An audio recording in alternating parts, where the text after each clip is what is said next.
really maybe demonstrate power and control. The residents of peaceful and picturesque Dereham were oblivious to what had happened.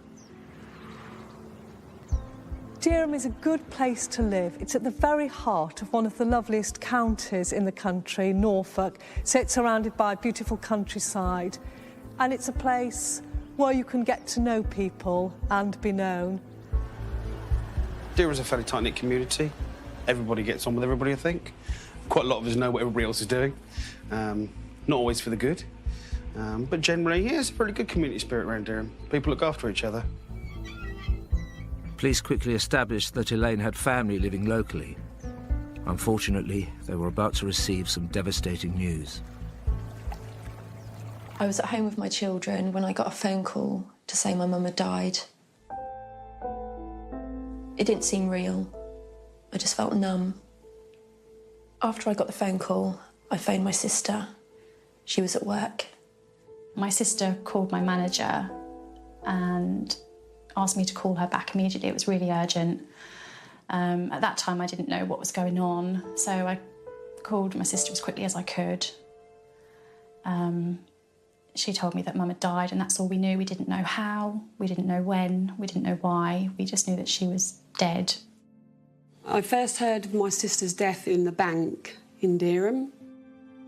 Everything was going through my head because you don't want to believe it. We all went round to my Auntie Jackie's to see if anyone could shed any light on what had happened, because at that point no one told us anything. The police didn't tell us anything. No one told us what was going on. We sort of had to use our imagination, I guess, and try and work out what had happened. So that was quite difficult. Until a post-mortem was carried out, police couldn't be certain about Elaine's cause of death. All they had to go on so far was what they had found at the scene. Elaine lay with her head in the kitchen, and there's a pool of blood around her head.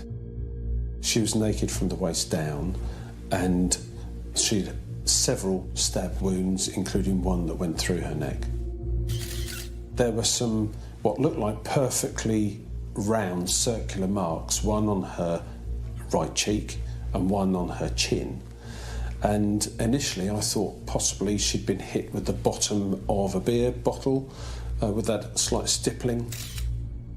Police needed to identify the mystery marks, a clue that could lead to the killer. I've been to probably between 50 and 70 scenes where there has been an unexplained or suspicious death, and you know, they can be extremely upsetting, but you focus on the job and really put it out of your mind, because you know, there's a job to do. Initially, with the examination of the scene, it was unclear how Elaine had died.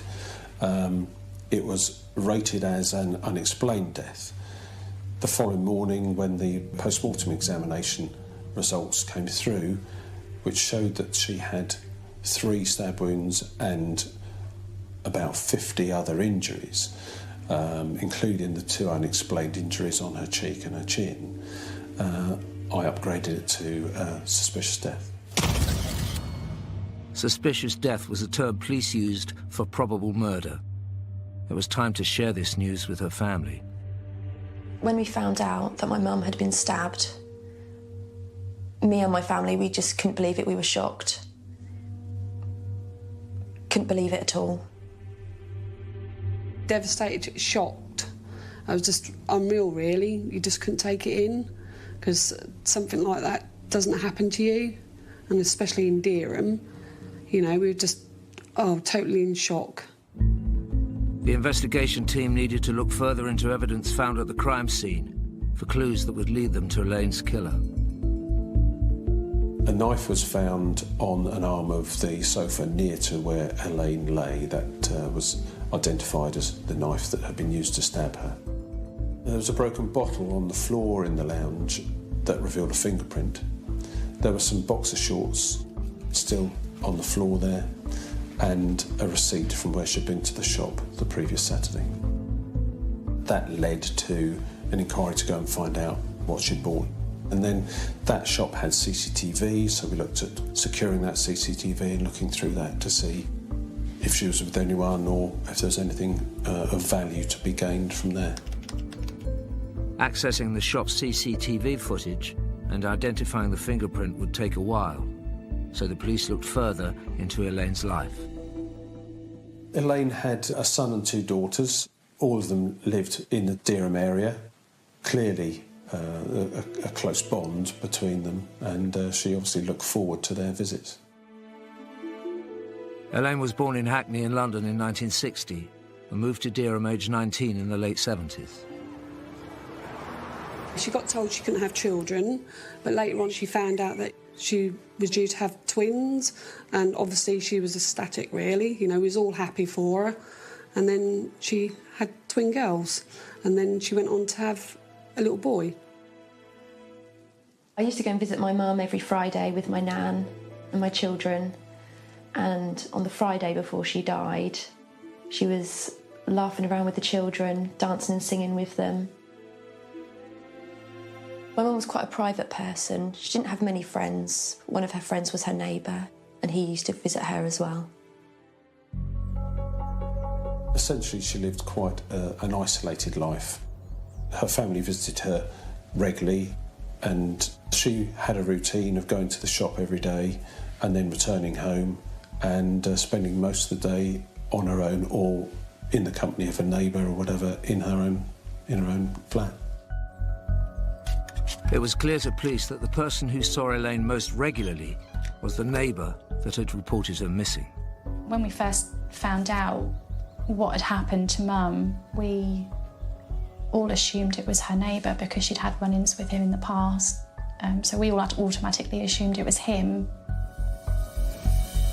A planned arrest was made on the neighbour to try to either eliminate him from the investigation or see whether he was actually responsible. That gave the opportunity to do a proper search of his flat, recover his clothing to see if there was any transfer of bodily fluids. Having arrested the neighbour, he was interviewed and he was able to give an account of his movements from the last sighting of Elaine right through till the Tuesday, which we followed up on.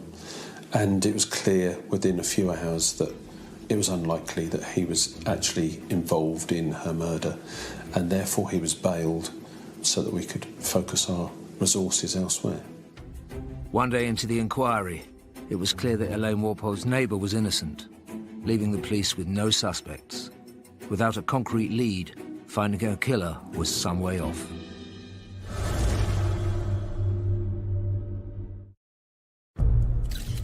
Police were investigating the death of 47-year-old Elaine Walpole, found stabbed to death in her home in April 2008. They believed it was murder, and news of the crime had spread in the normally safe town of Dereham. The time of Elaine's murder, I was running a pub just up the road, just a few minutes walk away from the flats that she was killed in. It was a big shock to everybody. Things like that don't seem to happen around here. It was a shock. Dereham is a very low crime area. There's no doubt about that. The statistics prove it. And so when something like this happens, we can't come to terms with it very easily, and there's this element of unknown and what's happened and just basic shock. That was on the news, in the paper, on the radio. Everywhere you sort of went, there was everybody talking about it, so you couldn't really keep it private. I used to hold my head down sometimes in town when I went in town, because I thought, oh God, who's looking at me now? Because I felt like everybody was looking at you. The police were waiting on forensic tests from the crime scene, and before long, results started to filter through. After 2 days, the fingerprint from the bottle in the lounge was identified, and it was shown to be that from a young man called Juvenile Ferreira. Records stated that Juvenile Ferreira was a 16-year-old boy from the Gambia. The problem was the fingerprint was on a bottle, which is a movable item, and therefore, conceivably, he may have been into a shop, picked a bottle up, put it back down again, then Elaine gone in later, selected the bottle and taken it back to her flat. So the fact that his fingerprint was in her flat was interesting, but the fact that it was on a movable item meant that I couldn't call him a suspect at that stage. Police had also discovered a shop receipt from 3 days before Elaine's body was found and had been waiting for access to the corresponding CCTV. The receipt found in Elaine's lounge identified a purchase in a local shop around about 4 o'clock this afternoon, and by looking at the CCTV we identified that she was in the shop with Juvenal Ferreira. A clear image of him on the CCTV, facially and from behind, clearly with Elaine, selecting some alcohol and then leaving with her. So with the images of Ferreira in the shop and the fingerprint in Elaine's flat, he was obviously becoming of greater interest, but not necessarily enough to be technically called a suspect. It was time to investigate Juvenal Ferreira further. Police National Computer is a tool that police officers use every day. If they suspect a car to have been stolen, they will check that on the computer. If they stop someone for some reason, they will check on the Police National Computer. If that person's wanted, it will be logged on there, and their criminal history is also logged on the computer, so they will know what those sort of people have been up to. Ferreira was showing up on the Police National Computer as having been arrested a few hours after he was spotted on the shop's CCTV footage with Elaine. Ferreira had initially acted quite strangely in the Memorial Gardens around lunchtime on the Saturday, where there were some people taking photographs, etc., and he'd acted a little strangely towards a lady there. He'd then gone to a garage sale on the Norwich Road, somewhere between the shop where he'd been seen with Elaine and Elaine's home address, and he was at the garage sale there, and again, quite upset, one of the ladies there, and was asked to leave. Also, around that time, it would appear that he met up with a young lad on a nearby road, asked to borrow his bicycle, and rode off on it. That bicycle was found in Elaine's flat. After stealing the bike, Juvenal Ferreira was spotted at around 4 p.m. on the CCTV with Elaine, and he continued to cause disturbances in Dereham that evening. He went into the centre of town, where his behaviour became quite odd. He was leering through a window at a young girl there. He lay on the bonnet of a car and was acting very strangely. Several different young couples were concerned at the way he was behaving. And then he went into a supermarket, grabbed, I think, a bottle of wine and ran out of the supermarket. And it was as he was running away, he was rugby tackled to the ground by a member of the public who happened to be someone from a nearby army base. The police arrested Ferreira and took him to the police station, where he was found to be really quite inebriated, unfit for interview, and so he was searched and put into a cell overnight. He was found to have no underwear on, but he was basically laid down for the night to sober up, and then he was interviewed the following morning about the theft from the supermarket and his conduct in the centre of Dereham. Before Ferreira's release, Ferreira's fingerprints and DNA were taken. 2 days later, Elaine's dead body had been found. At that point, we didn't know exactly when Elaine had died. We didn't know that Ferreira was actually responsible for that. We knew he was involved in this fracas in Dereham, but there were still many questions left to be answered and a lot of detail to be found. Police now knew Ferreira had been acting strangely around the time of Elaine's murder, and that he was one of the last people to have seen her alive. but they needed more concrete evidence. The next big step forward was a DNA hit. Swabs taken from Elaine's body had been sent to the forensic laboratory, and semen from juvenile Ferreira was found on those swabs. A clear link between the incident and juvenile Ferreira, and he was now a suspect. Elaine and Ferreira were from different walks of life, but the bodily fluids indicated she'd had sexual contact with this 16-year-old boy. It was the evidence the police had been waiting for. So now we had DNA from Ferreira on Elaine, and putting that together with the fingerprint, the CCTV image of her with him, he became the main suspect, and he was put on the police national computer as a wanted person. Juvenile Ferreira's elevated status meant that all UK police forces were on red alert, ready to seize him should they come into contact with him. Almost simultaneously to the DNA hit coming through, we received a phone call from Hertfordshire Police. They had stopped juvenile Ferreira in Hoddesdon, and I was able to tell them to arrest him and take him back to the police station. Back at the station, police began to piece together his movements after causing mayhem in Norfolk 11 days earlier. Having been released from the police station in Dereham, he'd returned home, and then the following morning he'd made his way to London, where he'd tried to get on to the Eurostar. Just a day after he was seen with Elaine, Ferreira had tried to flee the country. He wasn't allowed to get on because his papers only allowed him entry to the UK and not to the Eurozone as a whole. And he then made his way to Hoddesdon in Hertfordshire.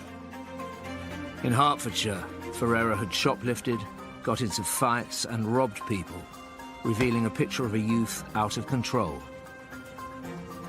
He had been in and out of police custody beginning on Saturday the 26th of April, the day of Elaine Walpole's suspected murder.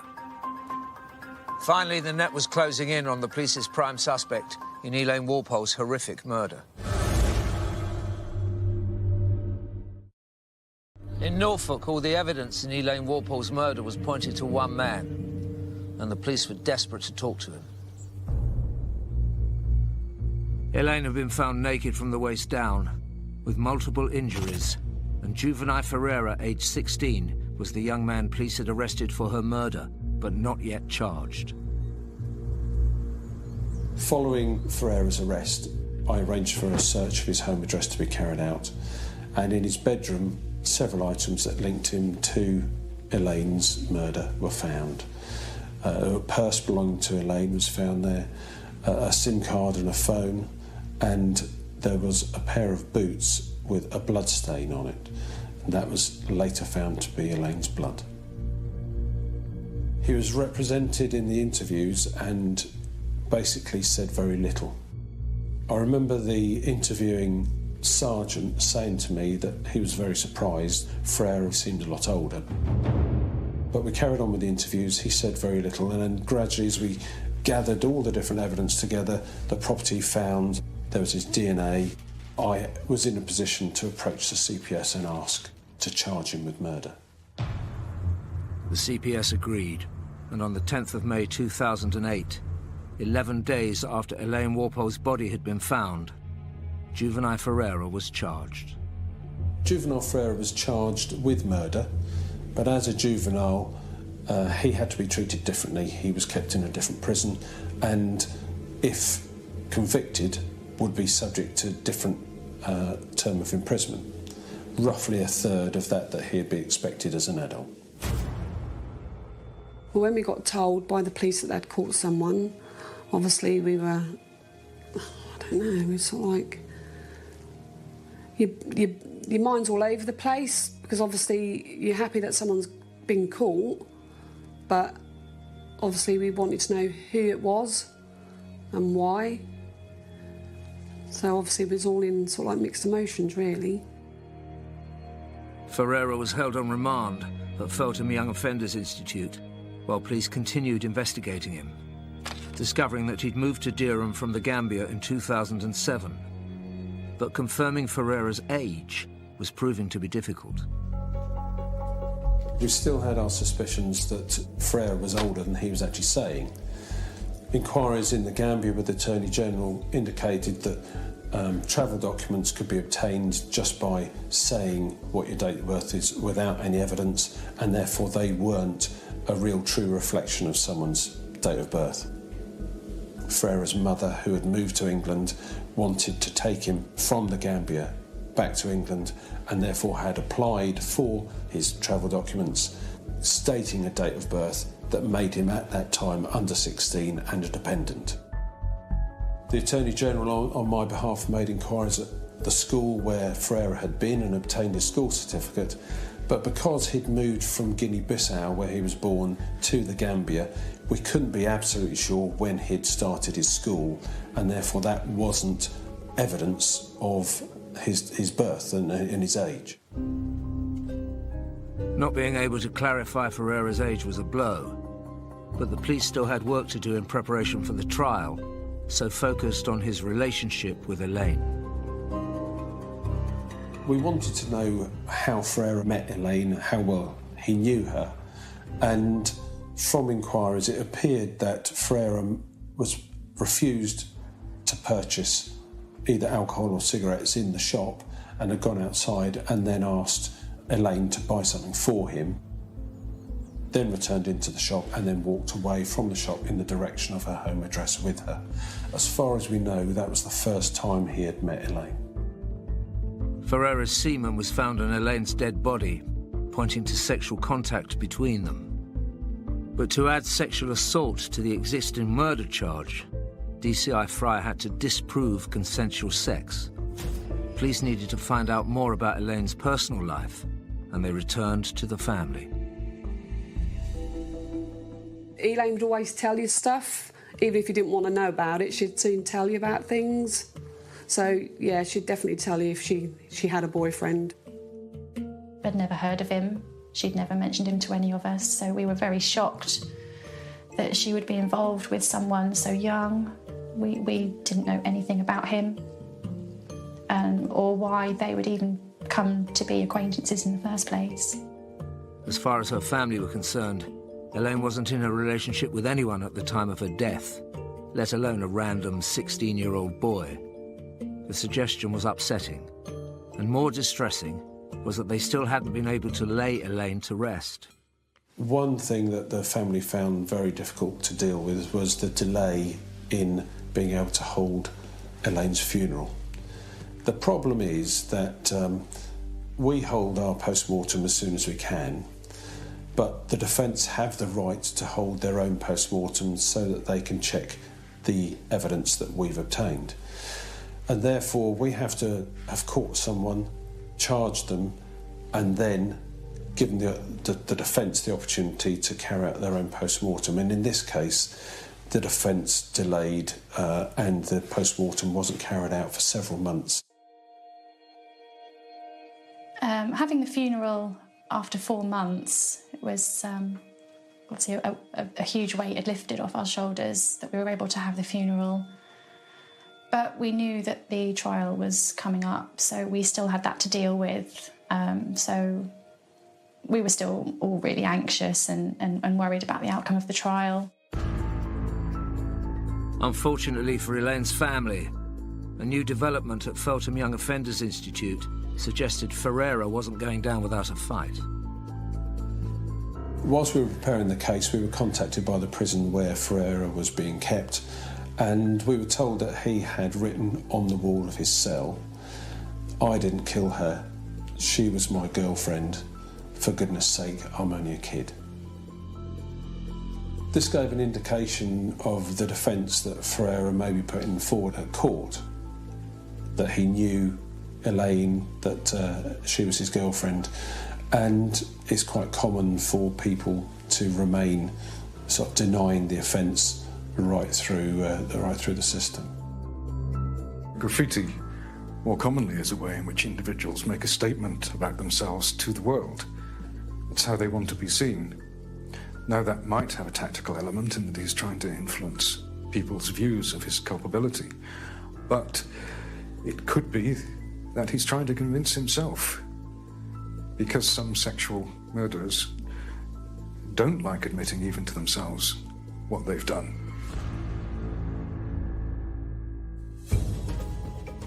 Police now had to prove that Elaine and Ferreira were not in a relationship as he claimed, and that a violent sexual assault had taken place. They went back to the evidence from the crime scene. A big conundrum was the injury to Elaine's face, to her cheek and her chin. It looked like a circle of identical marks, if you like. Could it have been the bottom of a bottle? Could it have been a pill packet in someone's hand as they struck her on the face? What had caused those marks? So I contacted the National Injuries Database for their expert opinion.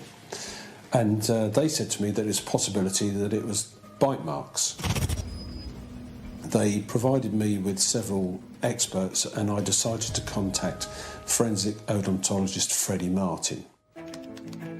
It was now turning into an incredibly complex investigation for Norfolk Police, needing to call on a forensic odontologist, otherwise known as a forensic dentist, to help them out.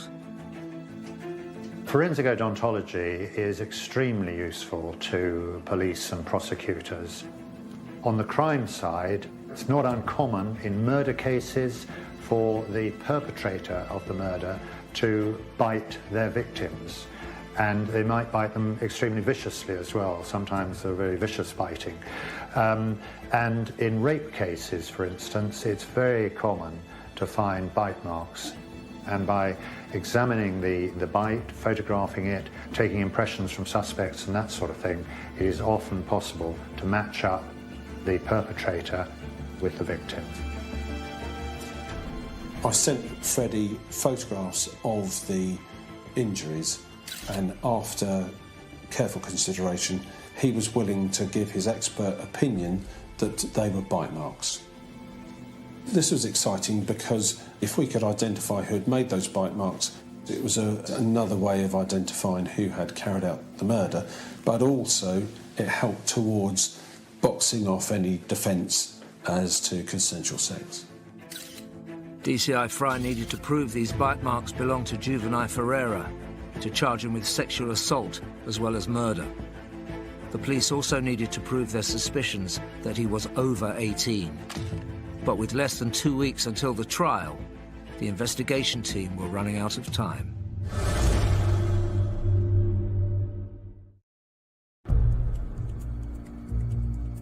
Police in Dereham had been investigating the death of Elaine Walpole, stabbed to death in her Norfolk home in 2008.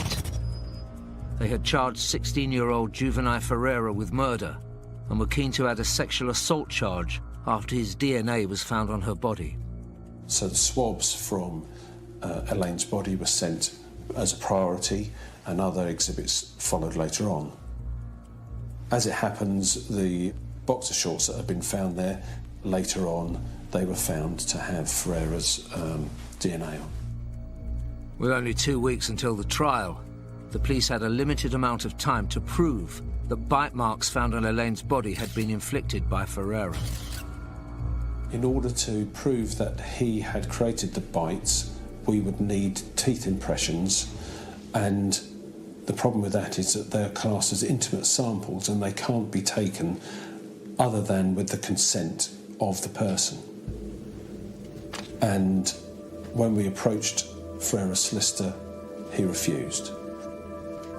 Without the dental impressions, we couldn't prove that Ferreira had caused those marks on her face. However, we would be able to bring it to the attention of the court that Ferreira had refused, and therefore an adverse inference could be made against Ferreira in the subsequent trial. This meant the judge could tell the jury that Ferreira had refused to produce the dental impressions, knowing it might hurt his defence. The solicitor rang CPS on the Thursday before the trial and said that they would give permission, clearly in order to stop any adverse inference being made. The police had just 1 working day before the trial to get the evidence they needed from juvenile Ferreira.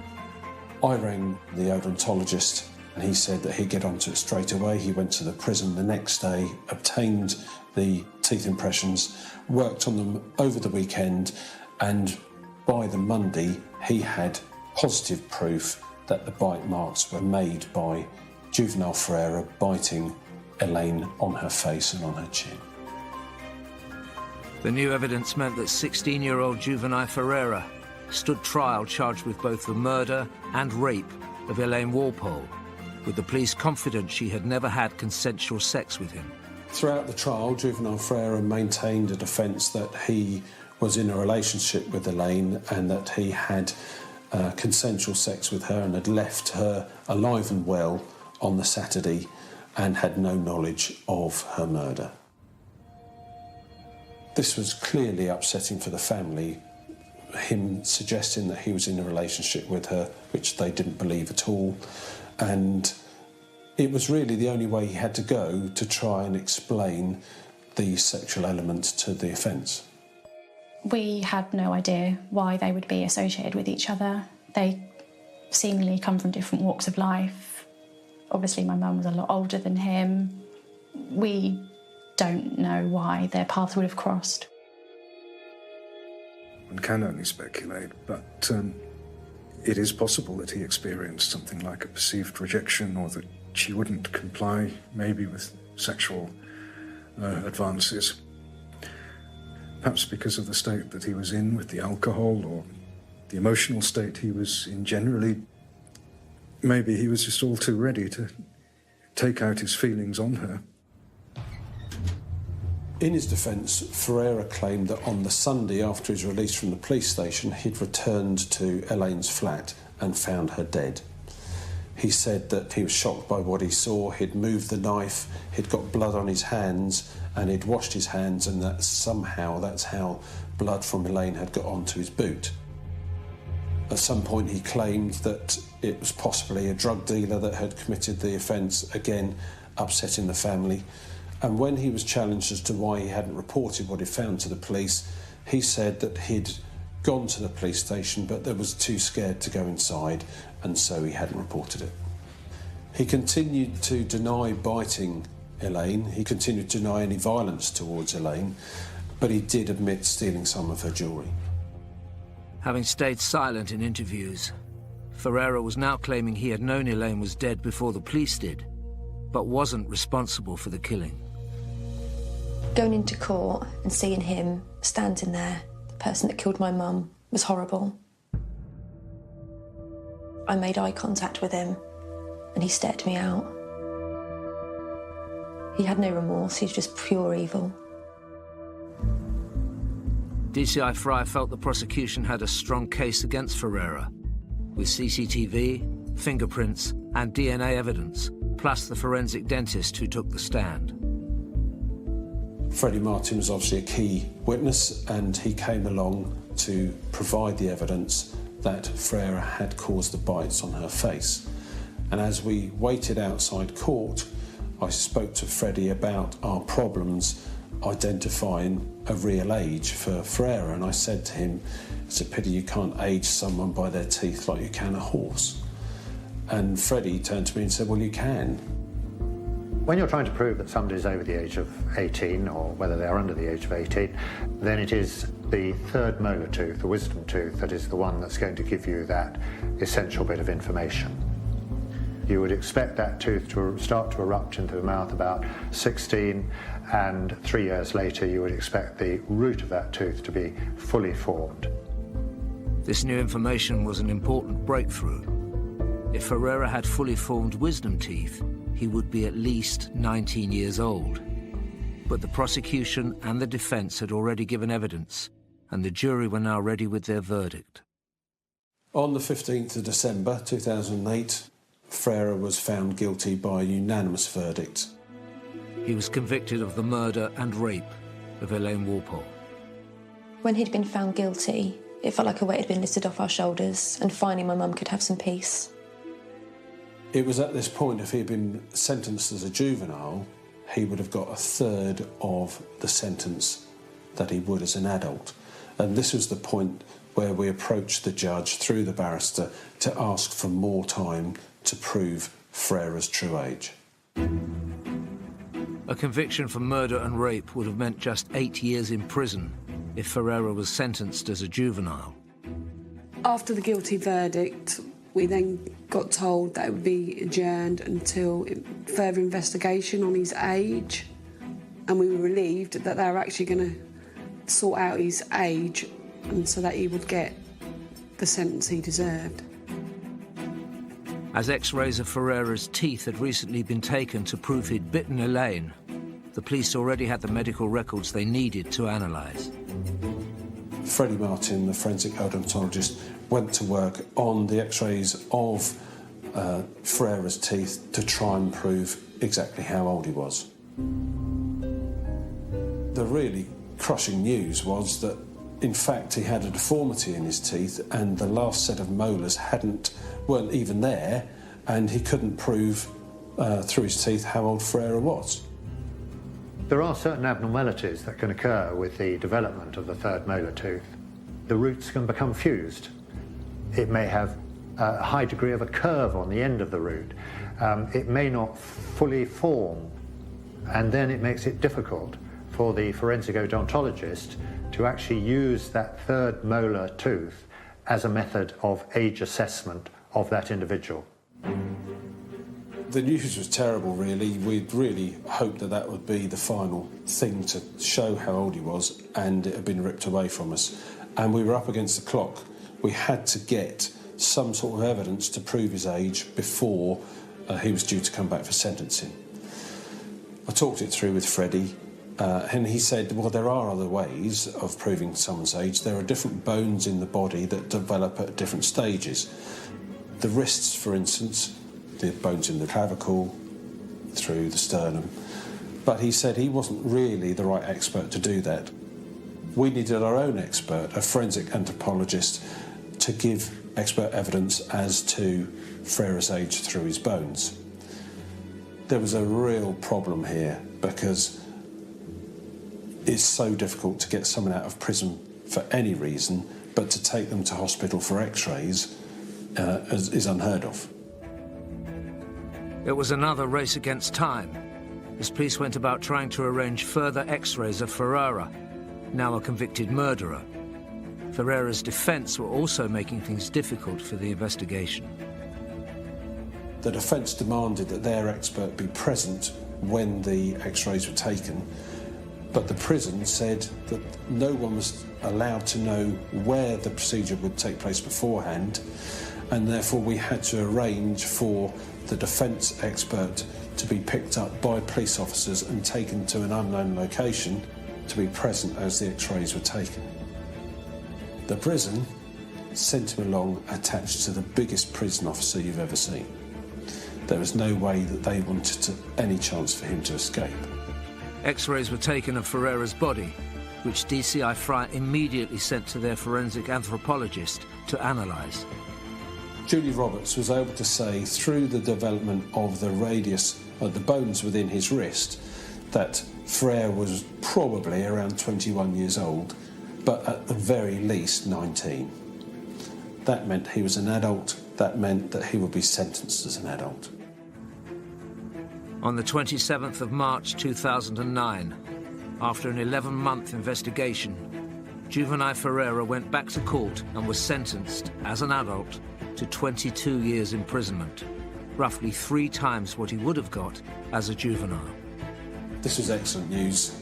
Every time we thought that we were getting somewhere, there'd be another block put in the way, and it was a long journey, but this was the end of the road, and we were able to achieve exactly what we set out for. The police were amazing. They went above and beyond what we ever thought they would do to secure a long sentence for us. I think everyone was just relieved that after so long we'd finally gotten justice for Mum. Although it won't bring her back, we are happy with the sentencing, and we can just try and move on and obviously never forget her and what happened, but we can cry again. It still doesn't seem real that my mum's not here anymore. It's just like a nightmare, really. You never think it's going to happen to you as a family, but it's happened to us. She's too young. She shouldn't be there. She should be here. She should be here with us. We all have a miss her. Thanks to Norfolk Police's dedication to the pursuit of justice, Juvenile Ferreira started a full and just sentence for the murder of mother and grandmother Elaine Walpole that would keep him in jail until what the police believe will be well into his 40s. Beware the shadows. Who knows what danger lurks? Take the darkest fairy tale and bring it into modern times. Weeknights at 10 on Sky Mix. Grimm.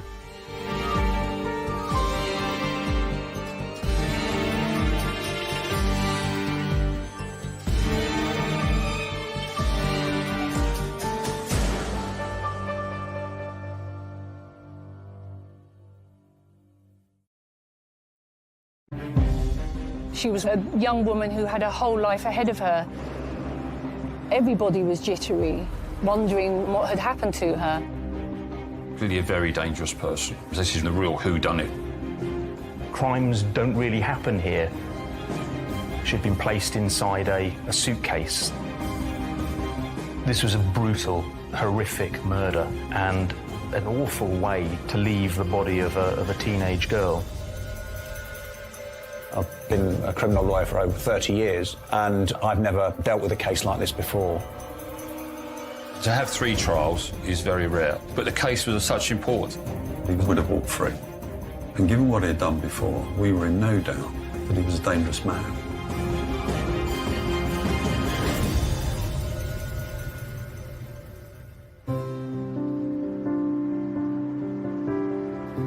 Nestled in the southwest corner of Kent, the so-called Garden of England, this is the leafy, historic town of Royal Tunbridge Wells.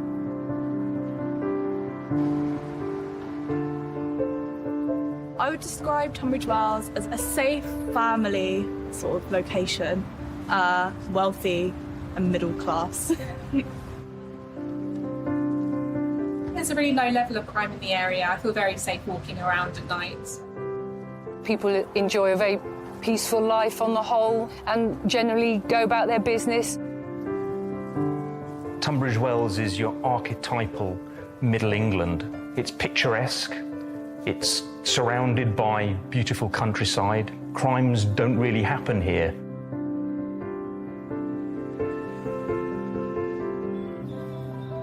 But that picture postcard image was about to be shattered. Kent police receive a call about a missing person, 17-year-old Terry Edmonds. The day before Easter Monday, Terry had arranged to meet her boyfriend, but she never showed up. This was really out of character. She stayed in contact with her boyfriend regularly. She texted him on the hour almost, and he did the same back to her. They sent multiple texts to each other each day. So the fact that she did not text him was really unusual and set the alarm bells ringing. Terry's boyfriend sent her 20 texts, but she never replied to any of them. Her boyfriend got concerned, tried to phone her, didn't get any response, and then alerted her mum. And her mum then reported her missing to the police.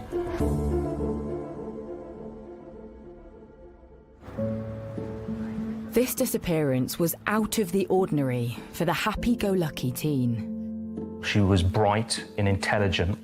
She had 8 A-grade GCSEs. She was fiercely independent. She was a teenager who was turning into a young woman. She decided to spread her wings, leaving home at just 16 to live in a housing association hostel in the centre of Tunbridge Wells. She had aspirations to be a nurse. She was waiting to join college. She was too young to start training at that point to be a nurse. But from everything that we've heard, she was a caring, lovely, independent and headstrong, her mother said, but a young woman who had a whole life ahead of her. She was very popular, lots of friends, was a girly girl, They described her as always liked to look nice, took care of herself. But those friends were all equally puzzled at her disappearance, the only lead police have. She was 5 miles away in the town of Tonbridge when she last made contact. She was in touch with her boyfriend, and she'd been to Tunbridge for the day, and she said, "I'm in Tunbridge Park, I'll be coming back soon." And then she didn't arrive back in Tunbridge Wells. So we started doing some searching in Tunbridge, because that's where she was last heard of. So police cast their net wide, searching parks, old buildings, rivers, anywhere the missing teen could be. But the trail runs cold. With no other options, police appeal to the public and press for help. Her disappearance makes a big splash across the local media. Tunbridge Wells is a place where crime doesn't normally happen. It's a tranquil place. So when a teenage girl goes missing, it becomes a news story. And Terry was just 17 years old. She had a mother, she had a boyfriend. So that's a story of local significance. Terry going missing was really shocking for the people of Tunbridge Wells, and people were extremely worried. Everybody was jittery, wondering where she was and what had happened to her. It's a closed community, people talk, so if there's something that does happen, then word does spread quite quickly.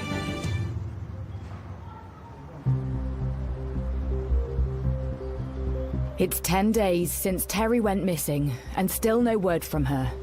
The family makes another desperate appeal to the public. As time passed, we get more and more concerned when someone doesn't stay in contact. And what we were really more concerned about with this case was she'd not been in touch with her mum. Her mum would tell us that Terry always would respond to her. Even if it was a, "I don't want to talk to you," she would get a response. So when that didn't happen, obviously the concerns were raised. Concerns are also rising across her close-knit hometown of Tunbridge Wells. I think as the days went by and Terry was missing, fear started to grow that something terrible had happened to her. And there was a big community effort. There were posters everywhere. The taxi drivers all carried flyers. And there was even an information point by police for two reasons. One, to gather information, and other reason to try and reassure people, because there was a lot of worry at that time. In the meantime, police have been trawling through hours of CCTV footage close to where she was last seen, in the nearby town of Tonbridge. Suddenly, there's a breakthrough. Terry is spotted at Tonbridge railway station on the day of her disappearance. When we checked the CCTV, we actually found that she had actually got on the train to go to Tunbridge Wells. And then checking the CCTV at Tunbridge Wells railway station, we found that she had got off the train at Tunbridge Wells.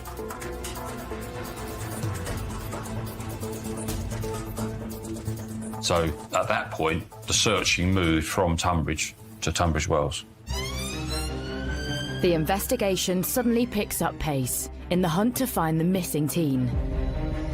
Police now draw up a search plan using this new CCTV sighting. The last sighting of Terry Edmonds was at Tunbridge Wells rail station, where she got off the train at 6:23. So she walked across here, and Terry was never seen again. Investigators plan a search grid around this last known location.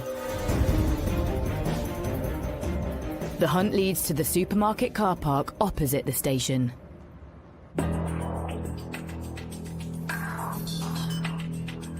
On the 12th day of Terry's disappearance, there are reports of frenzied police activity on wasteland next to the car park.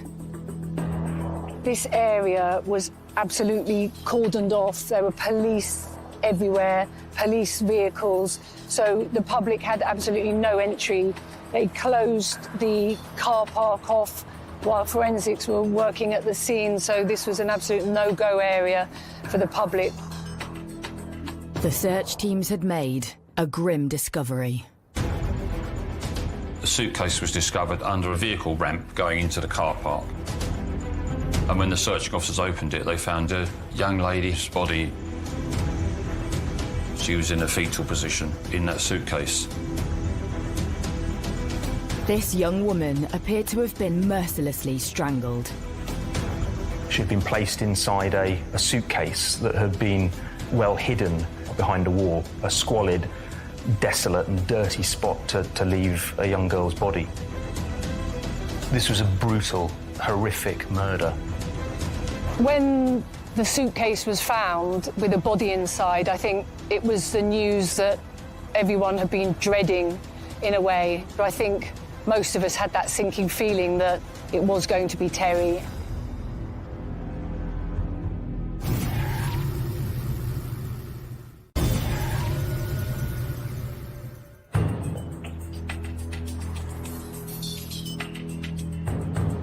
Police in Tunbridge Wells have been searching for missing teen Terry Edmonds. On the 12th day of her disappearance, they make a gruesome discovery under a car park ramp close to the station.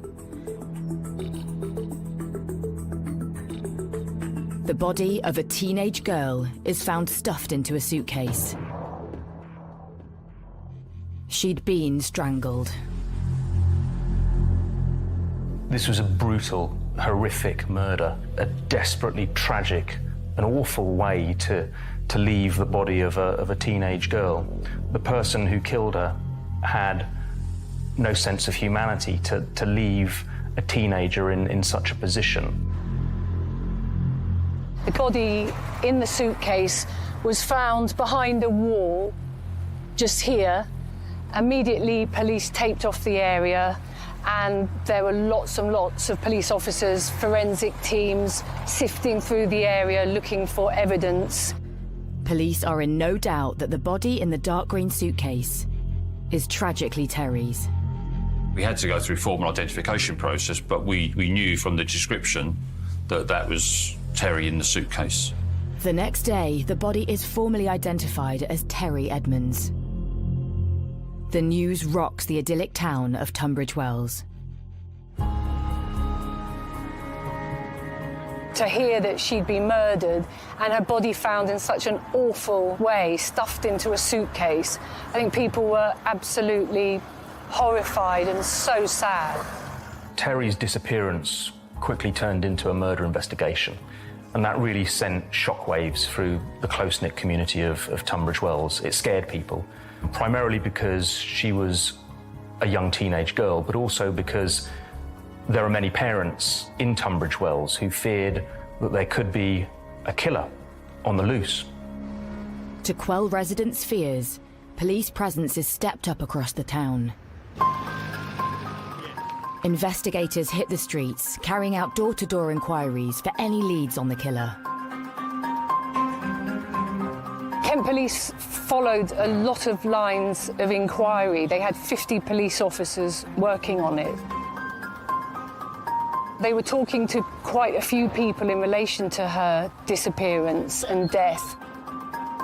The post-mortem reveals horrifying injuries to the young teen.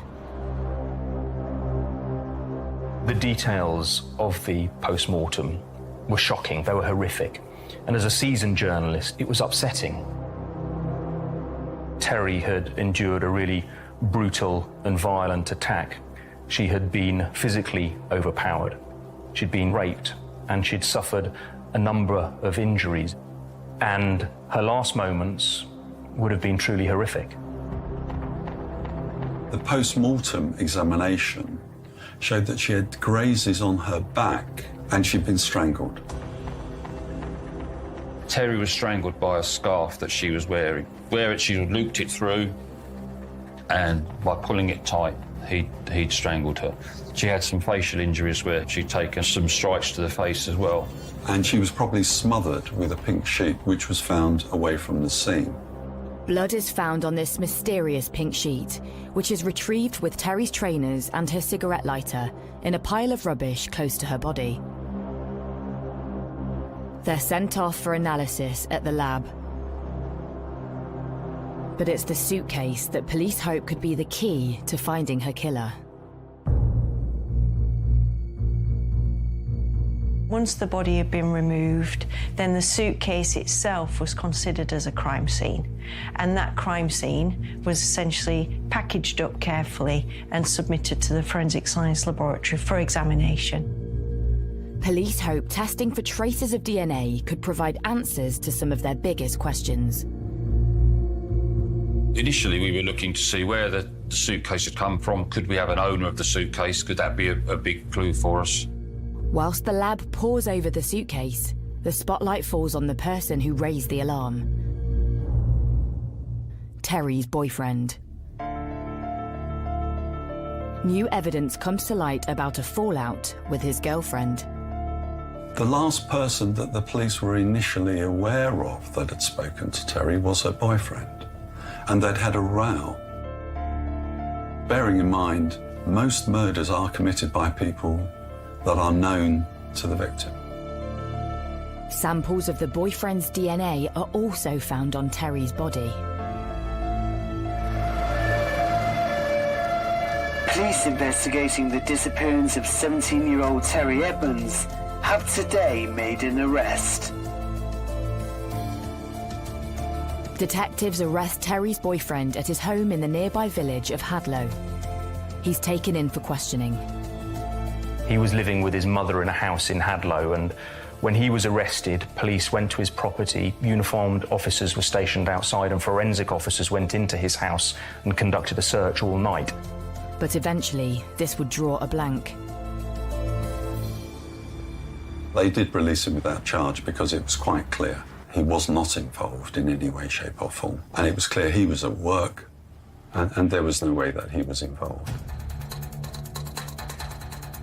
With the boyfriend eliminated, police focus on the suitcase. Forensic scientists have been putting their star piece of evidence under the microscope, and the suitcase has yielded a significant lead. We recovered various samples, including a sample of DNA from the retractable handle. And the retractable handle had like a little switch on it. So we recovered material from that switch, and that DNA profile matched an individual that was of interest to the police investigation. That was a light bulb moment in the investigation, because we felt that, you know, that would lead investigatively to the identification of a suspect. So police make a second arrest, and the man is brought in for questioning. It's a turning point for the investigation. That suspect, in this case, turned out to be the previous owner of the suitcase. Now, that person then gave information to the police to say, that is my suitcase, but I gave that suitcase away. I believe, actually, it was given to the Salvation Army, so a charity donation. As the police hit another brick wall, the clock's still ticking, and there's a brutal murderer on the run. Clearly a dangerous person, clearly a very dangerous person, and trying to get them. This is the real whodunit.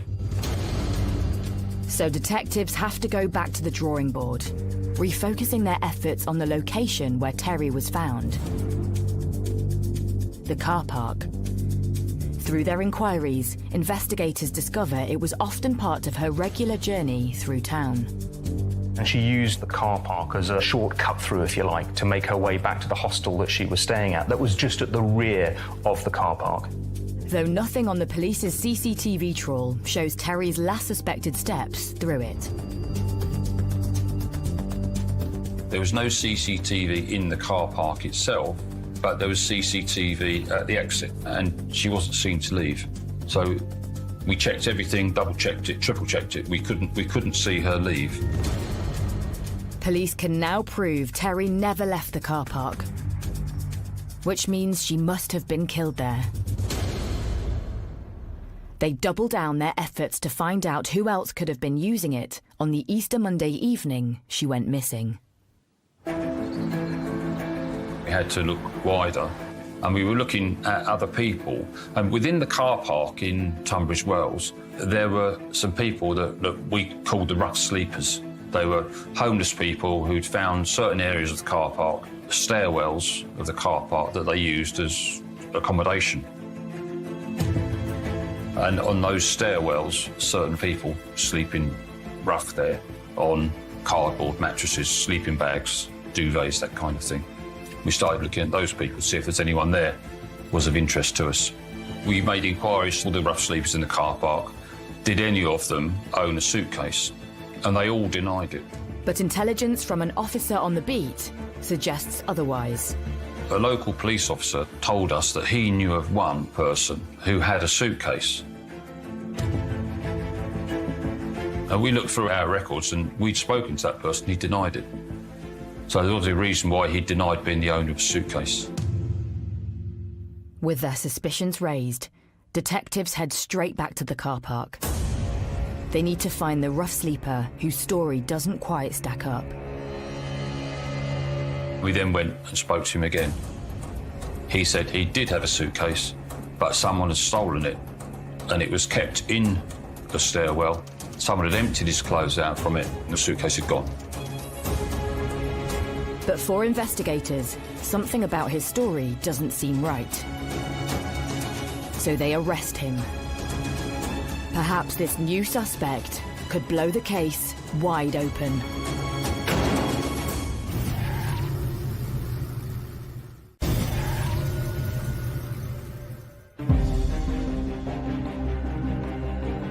In Tunbridge Wells, 17-year-old Terry Edmonds has been found dead.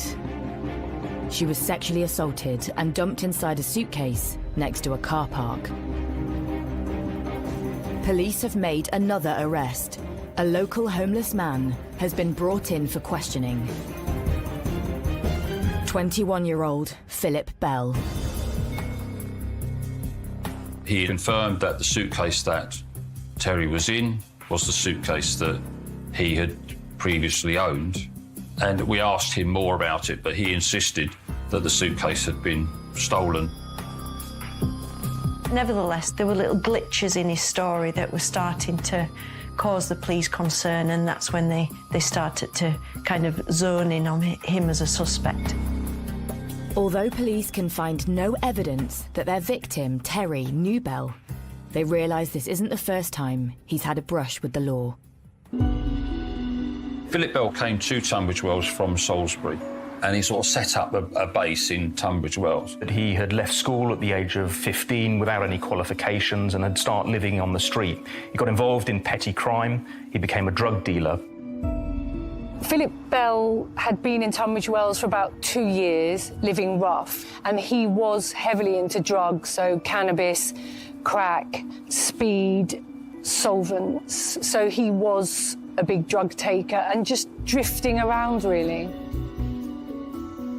And Bell's transient lifestyle puts him at the location where police believe Terry met her fate. The car park.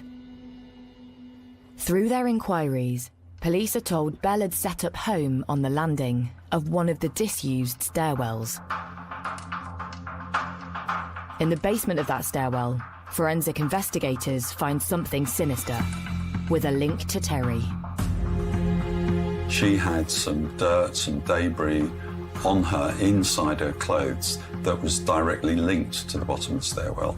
And at the bottom of that stairwell, her blood was found.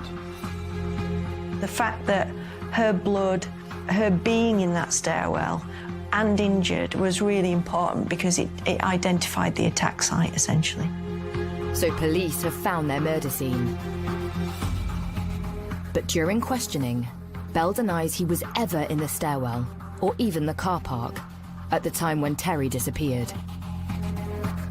He told them that he had nothing to do with Terry's murder and he hadn't even seen her.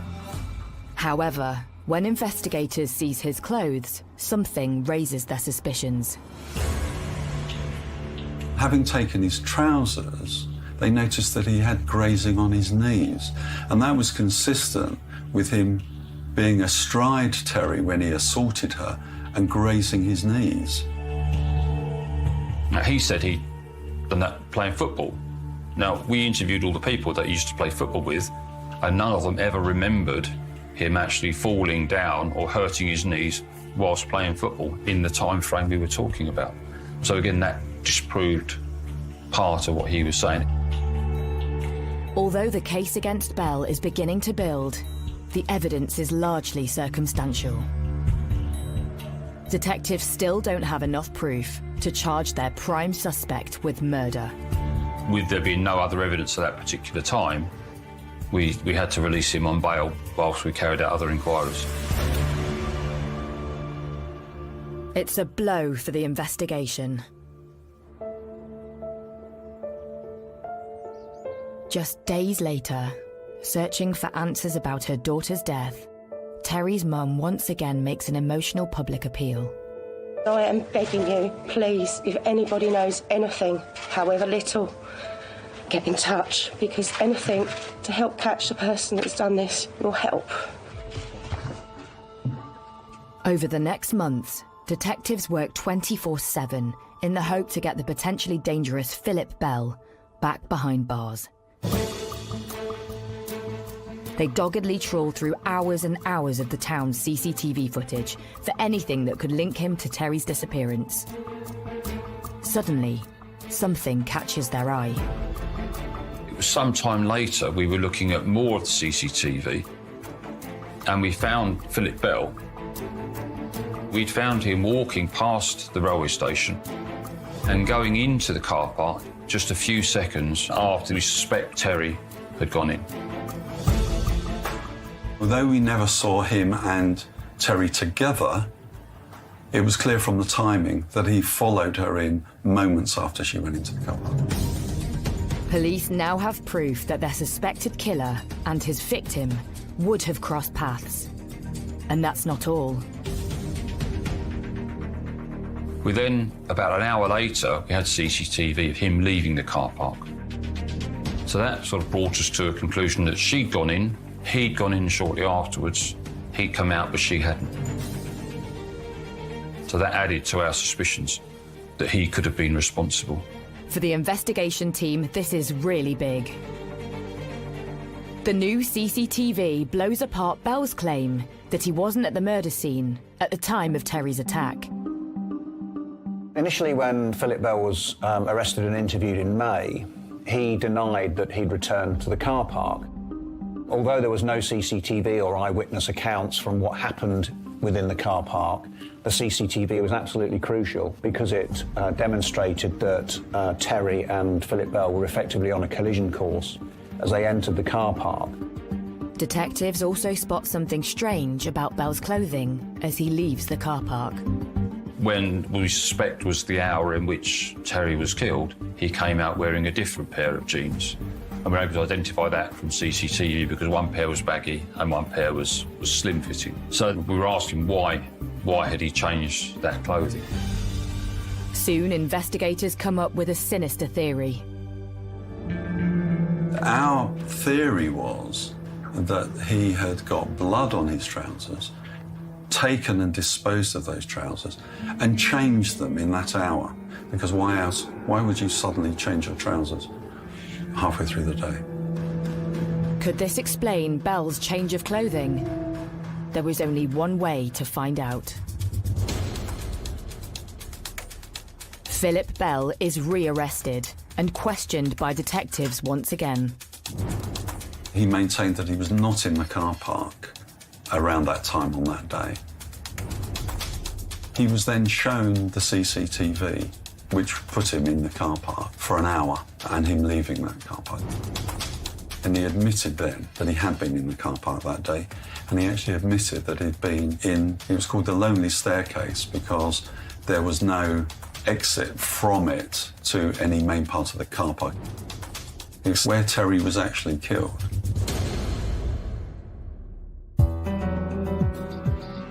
But Bell is adamant he never saw Terry or took part in her attack. Philip Bell had said during that hour between him going to the car park and him coming out of the car park, he'd been in his sleeping area smoking quite a large amount of cannabis. What he said was that he was, his words, stoned on cannabis, which was illegal. That's why he lied to the police about where he was. During that lost hour Bell couldn't account for, he claimed to have smoked over 7 grams of cannabis. But evidence from a drug specialist would blow holes in his story. We were able to disprove that through the use of a drug expert who was able to analyse the CCTV of him walking in and him walking out, and saying, walking out, he was not under the influence of cannabis, such as would have been the case if he'd consumed what he said he had. It seems the suspect who claimed he was high was walking far too steady on his feet. He couldn't be walking in that way if he was smoking a large amount of cannabis in a short period of time. For the team's advisors at the Crown Prosecution Service, the case against Bell is beginning to stack up. CCTV evidence was absolutely key in this case because it provided evidence to undermine Mr. Bell's initial account that he hadn't returned to the car park. And it also gave us evidence that he changed his clothing as well during what we called the lost hour between him entering the car park with Terry and then leaving the car park after he'd murdered her. Meanwhile, the forensics lab also has exciting news. An item of Bell's clothing that was seized during his first arrest has also yielded a result. In the CCTV of Philip Bell in Tunbridge Wells, he was wearing a very distinctive hooded top. It was a Fat Farm hoodie. And that hoodie was submitted to the laboratory for examination. And on it was a blood stain. It was a very small blood stain, about the size of a penny, that matched Terry Edmonds. And the lab finds more evidence on Bell's belongings that were seized by police in the stairwell where he slept. On his sleeping bag, 2 large stains of blood. Through DNA testing, these are also confirmed as Terry's. It was absolutely pivotal in the case because it demonstrated that there was a very clear link between Terry Edmonds, her being injured, and the belongings of Philip Bell and that stairwell. To add to that, the pink sheet found near Terry's body, that's suspected of being used to smother her, throws up more clues in the forensics lab. Not only did it have the blood of Terry Edmonds on it, but it also had a very partial footwear mark, and that footwear mark was matched to Philip Bell's training shoes. So collectively, and I suppose circumstantially, things were starting to build as a case against Philip Bell. Is this the final nail in the coffin for the prime suspect? Forensic investigators find a semen stain on Terry's underwear. That's a partial DNA match to Philip Bell. Today, a local man, Philip Bell, has been charged with the murder of Terry Edmonds. With the evidence stacked against him, the 21-year-old homeless drug dealer is charged with the murder of Terry Edmonds. The news spreads through the town of Tunbridge Wells like wildfire.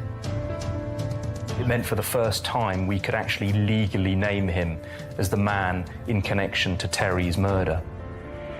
When Philip Bell was charged, I think there was enormous relief that perhaps they had found Terry's killer. Before that, there had been a little bit of impatience from the public. Next day, Bell appears at Sevenoaks Magistrates Court charged with Terry's killing. The scene is set for his trial at Crown Court just 3 months later. So when there was this breakthrough and it was publicised, I think people felt finally Terry's killer will be brought to justice.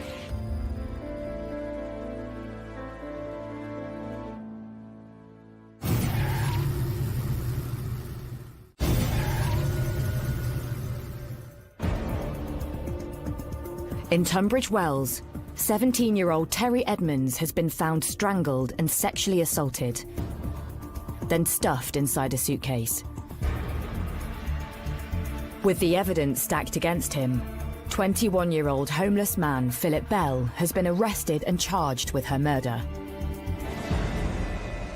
He's spotted on CCTV following Terry into a car park, and his hoodie has a stain of blood belonging to his victim. Detectives have built up a chilling theory of how he carried out the attack.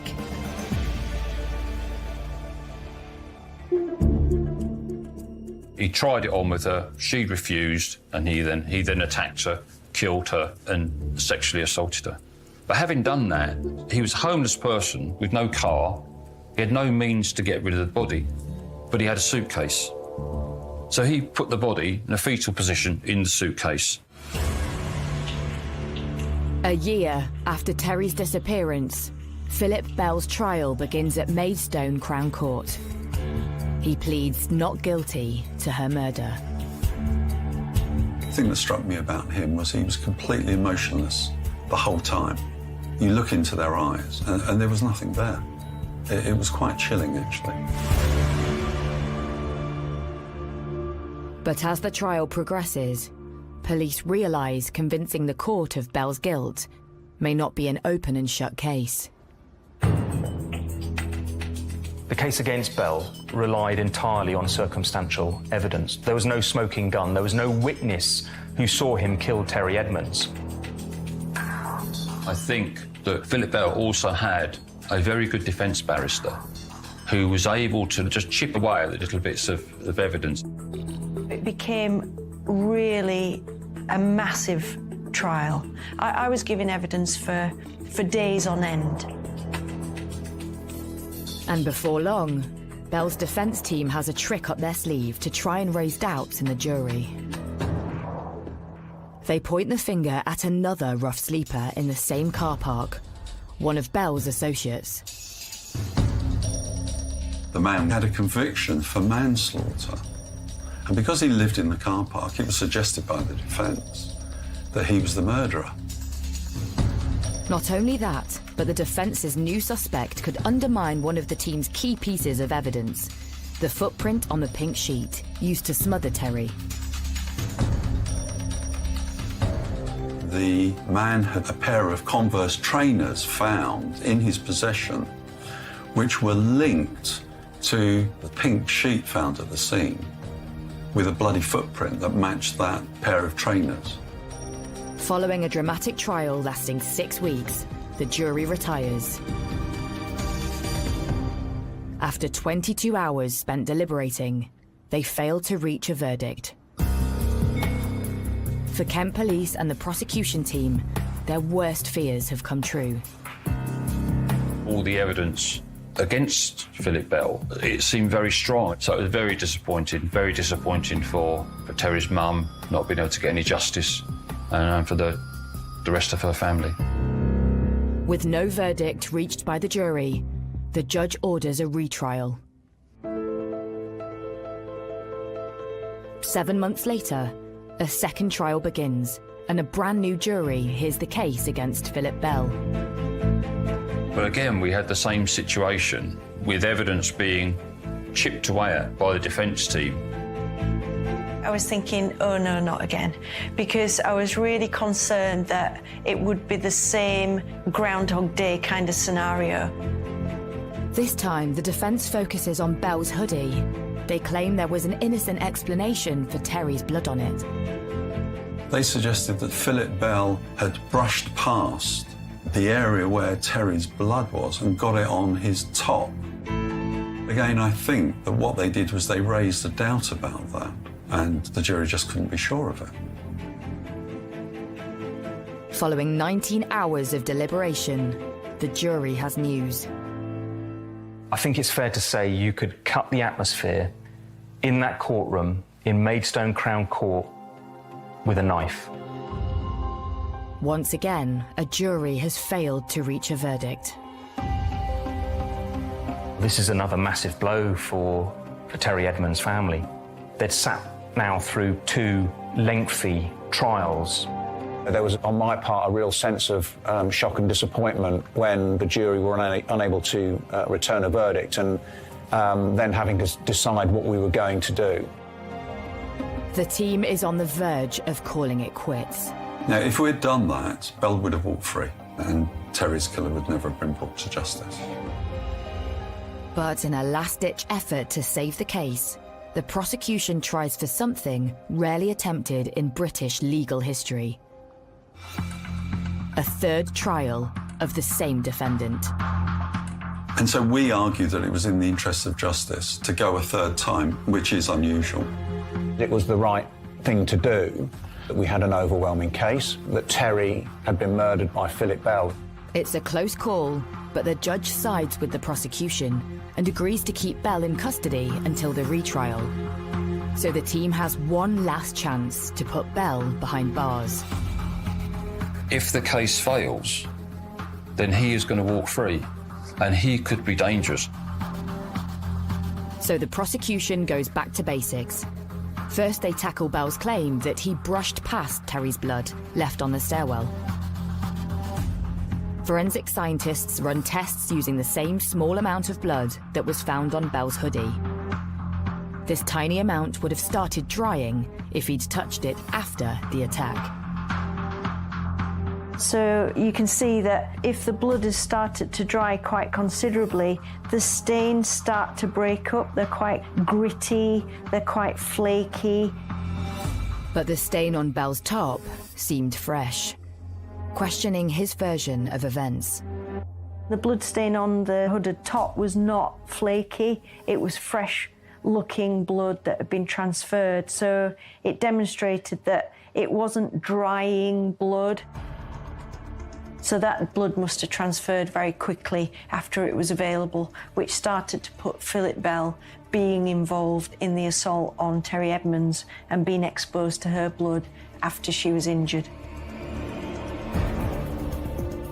Not only is the forensic evidence building better than before, this time the prosecution have also found a new star witness who has come forward to the police. A 15-year-old girl came and gave her account about how she had been invited to go to the stairwell that Philip Bell was staying in. And quite chillingly, she described what we believed had happened to Terry, her being straddled by him and being bruised by him and him trying to assault her. But very fortunately for her, somebody came and disturbed them, and she was able to escape. That was just exactly how we imagined that the attack had taken place on Terry. And you could hear a pin drop. It was compelling evidence, and it showed in law that he had what we call a propensity to commit this type of offence.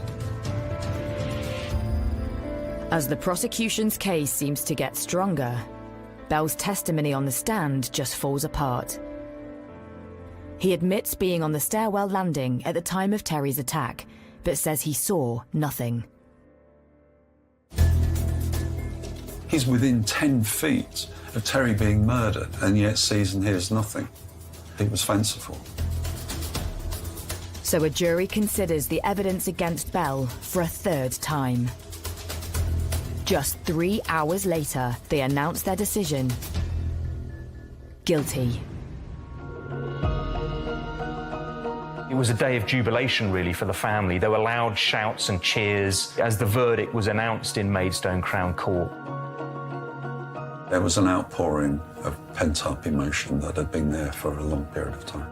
It was extremely satisfying when we were able to hear the guilty verdict and realise that we'd achieved some sort of justice for Terry's family. Philip Bell is eventually sentenced to 28 years in jail. He was evil. That's how the judge described him after the trial, and that is a fair description of him. Justice is a consolation for the family, but it will never bring their beloved daughter back. Terry was a bright, intelligent girl, and she had a long life to look forward to that was cruelly taken away by Philip Bell, for no reason, really. And the case has left its mark on the quiet Kent town of Tunbridge Wells. I think Tunbridge Wells has never really got over the murder of Terry Edmonds, and I think the wounds are still there in Tunbridge Wells because Terry was part of our community and a lovely young woman. You could feel that fear and sadness that this had happened in our town.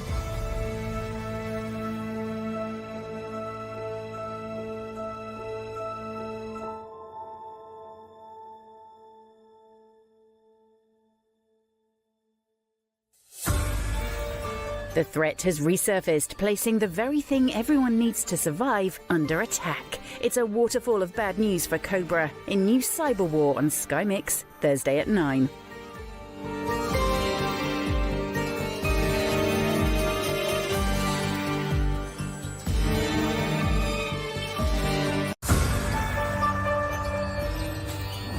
Police have launched a murder inquiry after an elderly woman was found dead at her home in Fleckney. I was gobsmacked. There's something could happen like this, literally on my doorstep. This case was one of a kind. Not only the nature of it, but the brutal nature of it. When I found out, it just floored me. How? Why could that happen? This is an old lady who's been murdered and seriously sexually assaulted in her home. How could somebody that I'd grown up with be capable of doing something like that? A lot of people were generally scared. This just doesn't look right. There was no sign of forced entry, so it was obvious that it was somebody that she knew. Open the door! Right, at this moment in time, I'm arresting suspicion of murder.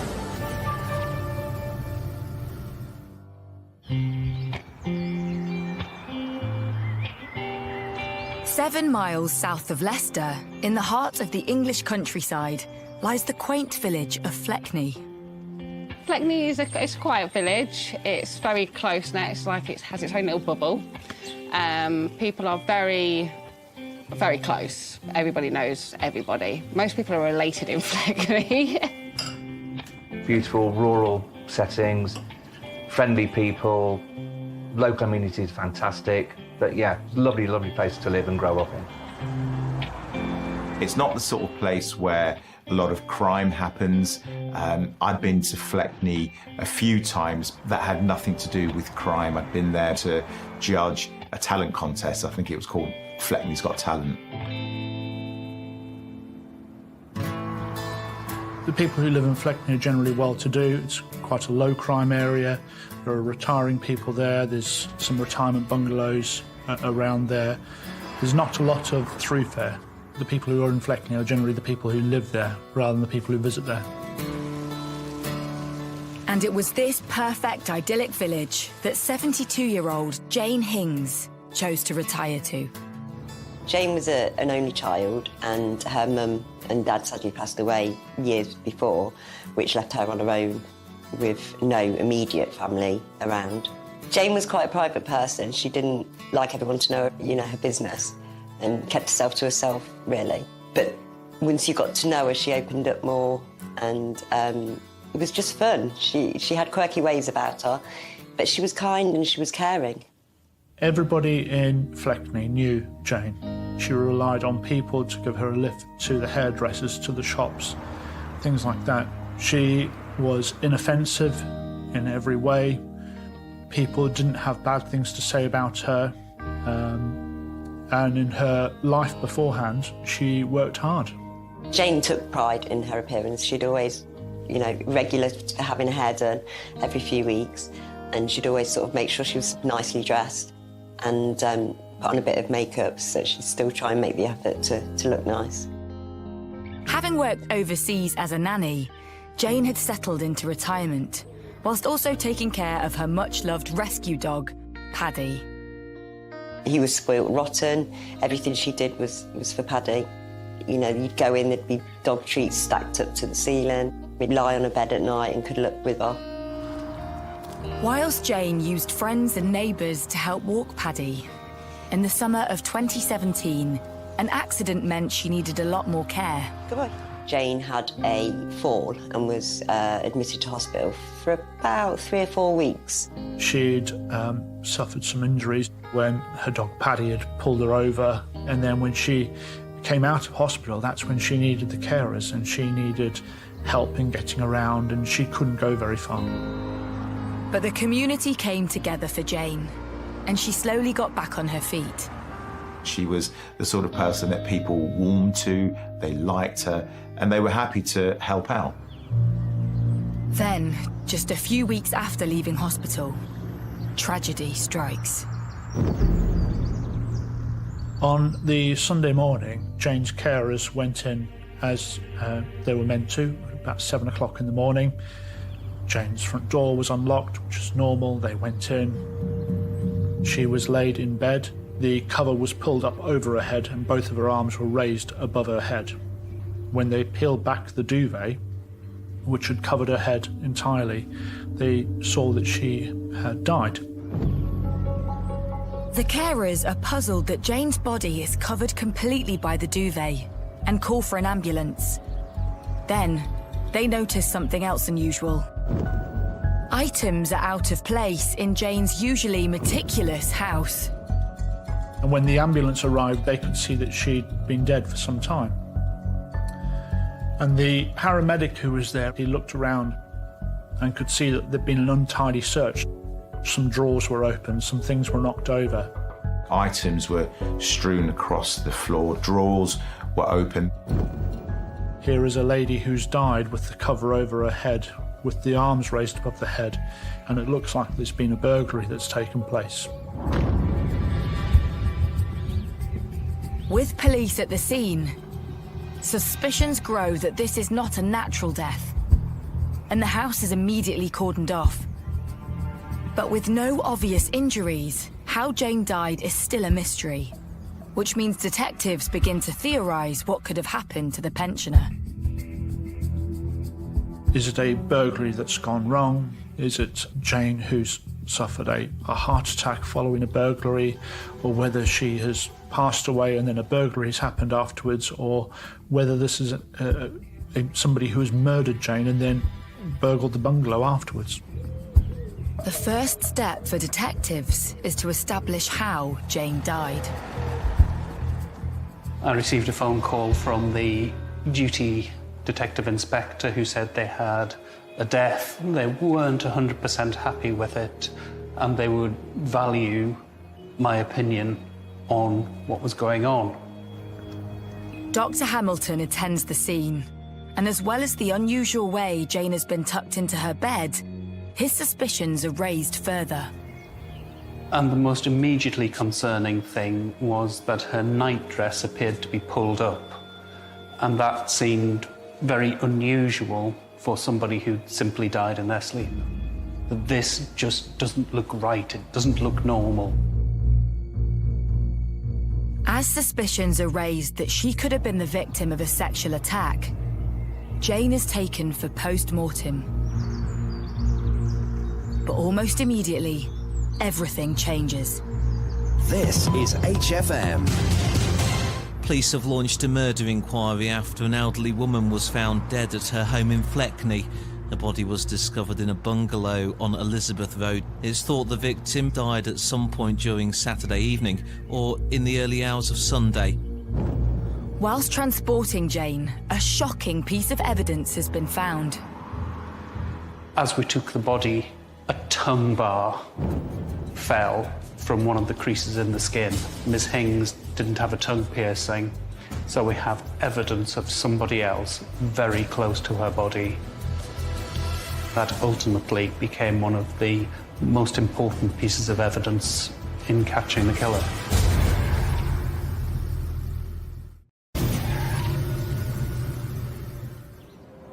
On a quiet Sunday morning in the village of Fleckney in Leicestershire, residents are waking up to disturbing news of a possible murder on their doorstep.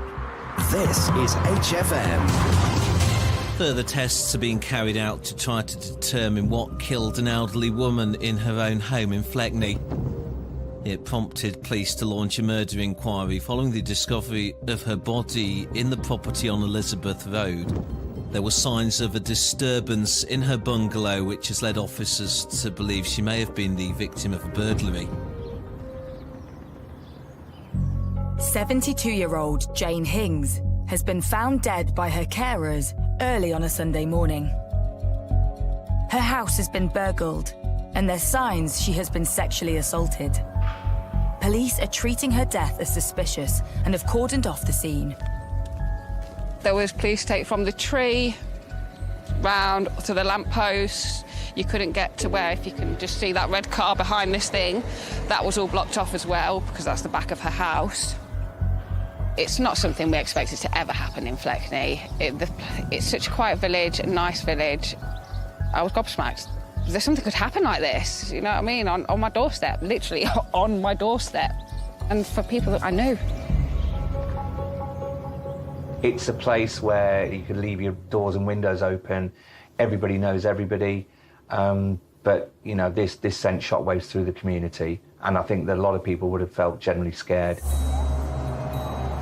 With the village inundated with police vehicles, Jane's loved ones are also confronted with the news of her death. I'd arranged to go over to Jane's on the Sunday morning to take Paddy for a walk. And as usual, I was running late. And I'd had no phone call, which was really strange. And then I pulled into the close where she lived and just saw loads of police cars, police vans, forensics, and yeah, that's when I found out. So I last spoke to Jane the night before. I was supposed to go and see her that day. I'd been on holiday, so I hadn't seen her for a couple of weeks. And we were on the phone for about an hour. I miss Jane. I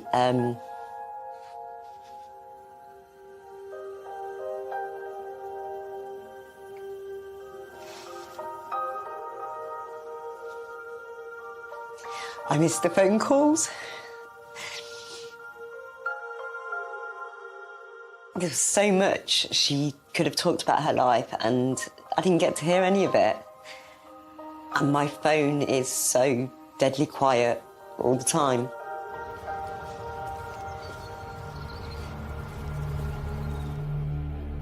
Whilst moving Jane's body, pathologists have discovered a tongue bar in her groin.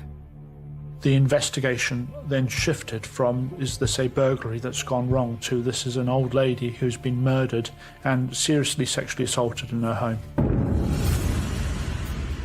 That tongue bar was put into an evidence bag immediately. Everyone knew that this was potentially important.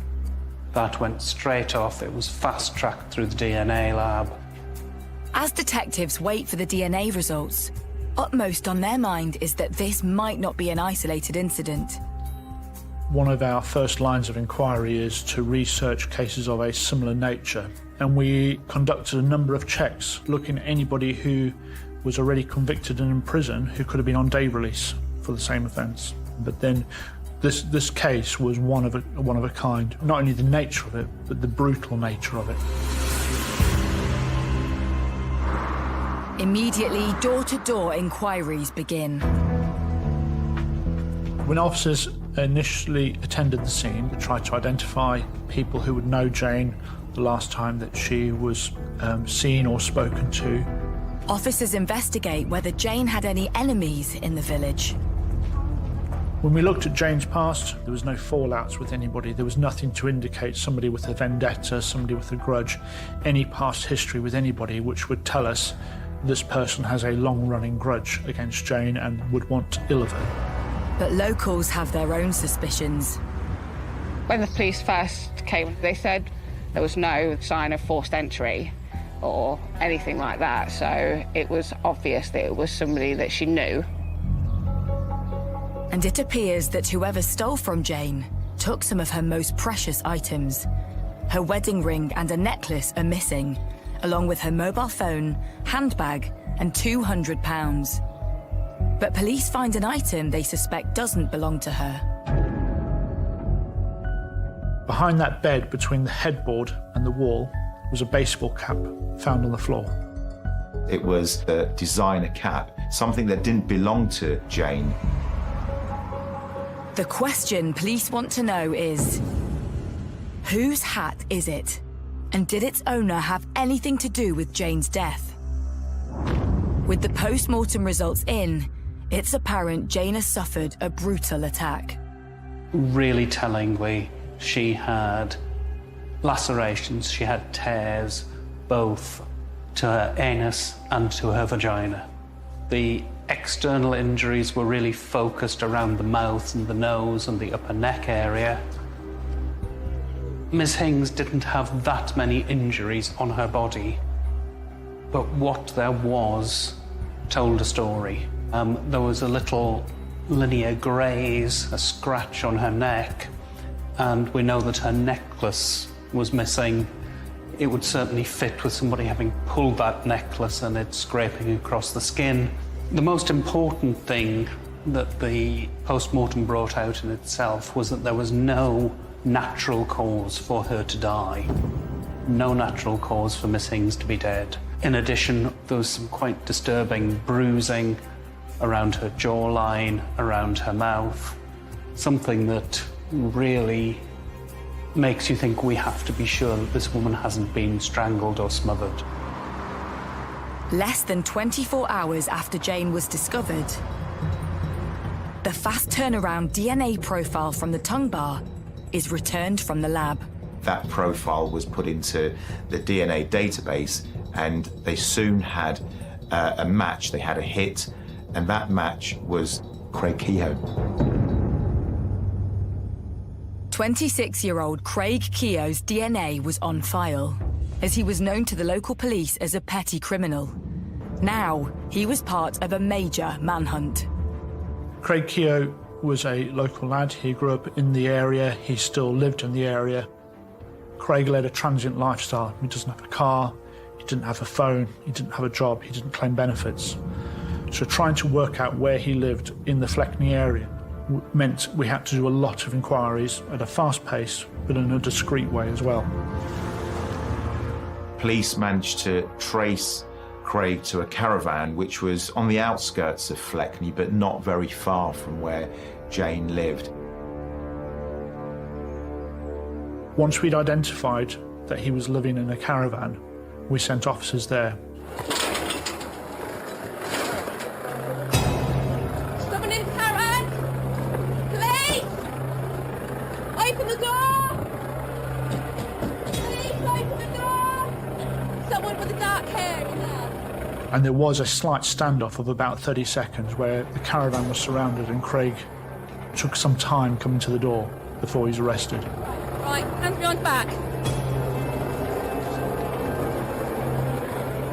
Right, at this moment in time, I'm arresting you on suspicion of murder. The rest is necessary for content-effective investigation. You don't have to say anything. Do not mention one question, something which later will lie in the court. Anything you do say may be given in evidence. Do you understand everything I've said to you? Craig is taken into custody as detectives try to build a picture of the young man they suspect murdered Jane. He didn't live far from Jane. He was a former factory worker. He'd been in trouble for burglary, a few break-ins and stealing from his parents and from a friend. But he wasn't known as a major criminal. He wasn't known for anything as horrific as this. As Craig's DNA was identified on the tongue bar and in her bungalow, detectives want to know how it got there. Craig is interviewed under caution. When was the last time you saw her then? The last time I saw her was Sunday night. Okay. What time would that have been? I got there for about 10:30. You got there at 10:30? Yeah. That's PM? About 10 at night. At night? Okay. So if we take from 10:30 at night then, through to when you left at 11, Yeah. tell me exactly in detail what happened. Well, I was watching a little film on the TV, and then she asked me to have sex with her again. Just tell me exactly what she said to you about having sex. She just said, "Craig, will you have sex with me?" And then, well, the first time it started off was about a month ago, and I was in the house, and then she just came into the front room naked, and then she was like, "Craig, come and do it with me and I'll pay you." He offered the reason that his DNA was inside of Jane and inside the scene was because Jane had paid him for sex. Okay, and how much did she pay you? Yeah, she paid me £200. £200.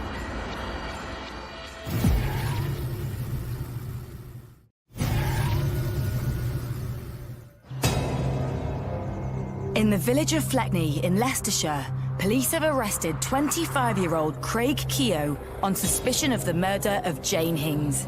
didn't have to say anything. We're home today, do not mention one question, something which later will lie in the court. Anything you do say may be given in evidence. Do you understand everything I've said to you? Could this local lad really be responsible for the rape and murder of a 72-year-old pensioner? The news has sent shockwaves through the tight-knit community. How could somebody that I'd grown up with all these years could be physically capable of doing something like that? I felt sick and it was horrible. Like, who does think something like that? To such, you know what I mean? You hear about it, but she was an old lady. She was old. He was a young lad. Keogh has been taken into custody and is being interviewed under caution. With his DNA found on the victim and at the scene, detectives want to know how Craig knows Jane. And he has an explanation. I was walking through the village and I saw this lady and her shopping bag broke and I helped her and then I carried it to her house with her. Craig told us in an interview that he met Jane when he was down the shops and that she asked him to pick up some shopping for him and offered him some money for it and then asked him to walk her dog, Paddy, as well. But Craig alleges that it wasn't just household chores Jane was paying him for. And then another time, she's asked me to have sex with her for money. And it happened a month ago, the first time. And then she's asked me to come back a month later. And then it happened again. Key to the police investigation was the tongue piercing found in Jane's groin. Have you got any piercings? I've got my ear pierced. Your ear pierced? Okay. Anywhere else? Yeah, my tongue pierced. Your tongue? Craig goes on to admit that he'd been with Jane the night she died, saying he arrived at her house around 10:30 p.m. Tell me exactly in detail what happened. Well, I was watching a little film on the TV, and then she asked me to have sex with her again, and she was like, "I'll pay you more this time." I was like, "Okay." I didn't think anything of it, and that was it really. And she said she felt sick, and then I left her. Craig's detailed account that he had sex with Jane and left her very much alive turns the investigation on its head.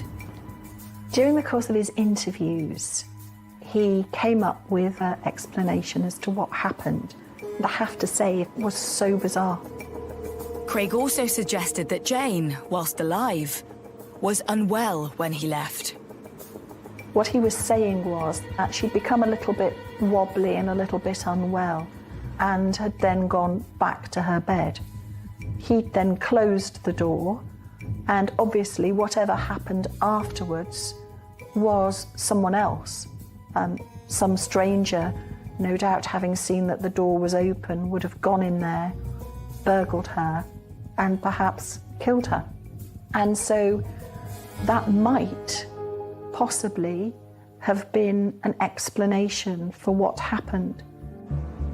The interviewing officers had to keep an open mind, but had to probe and get as much detail from him as possible to find out whether it was right or not. Was Craig telling the truth?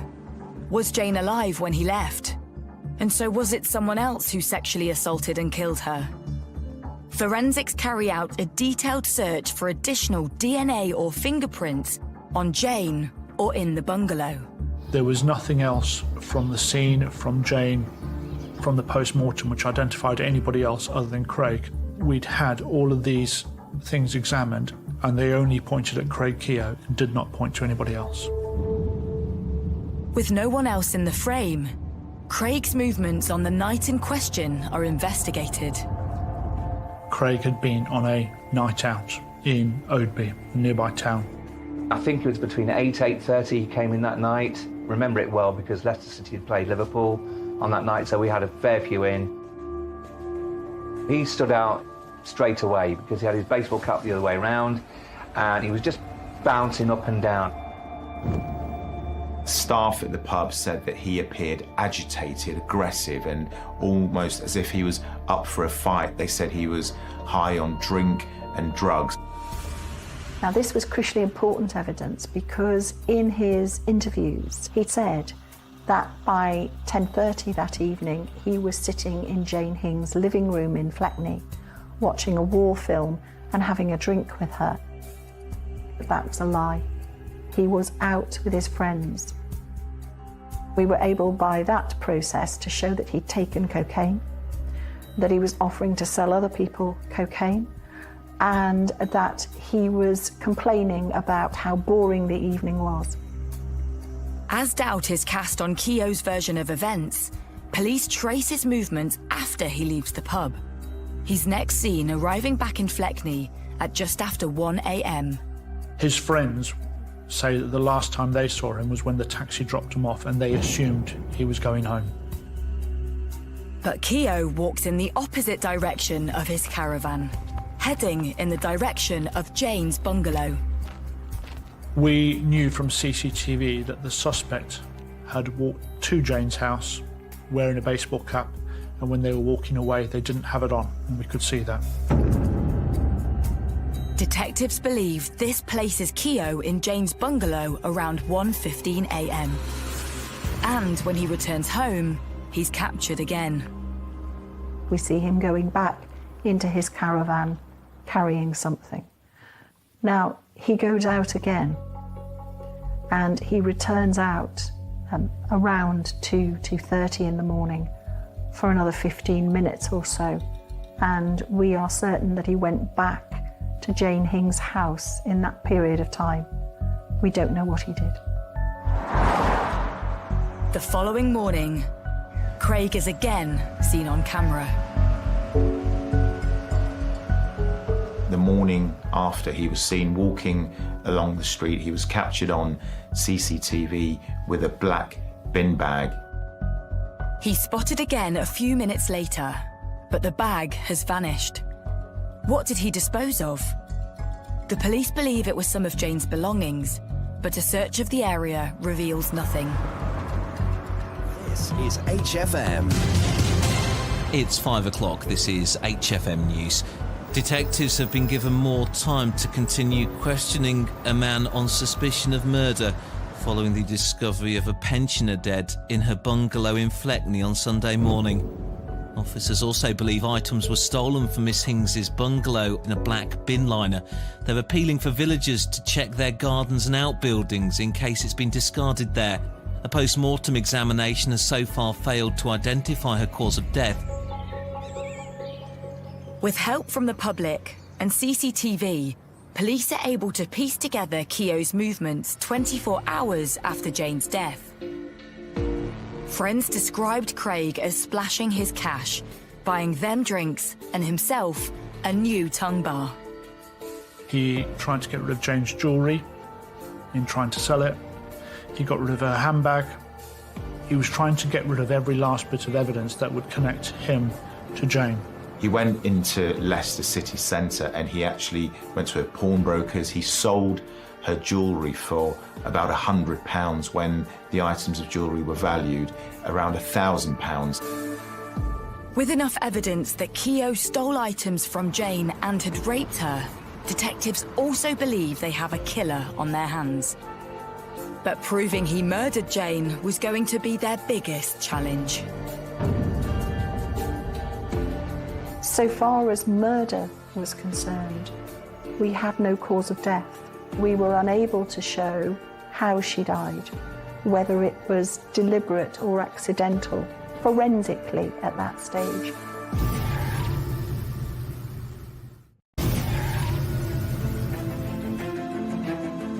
In the village of Fleckney, 25-year-old Craig Keogh has been charged with burglary, murder, and the rape of pensioner Jane Hings.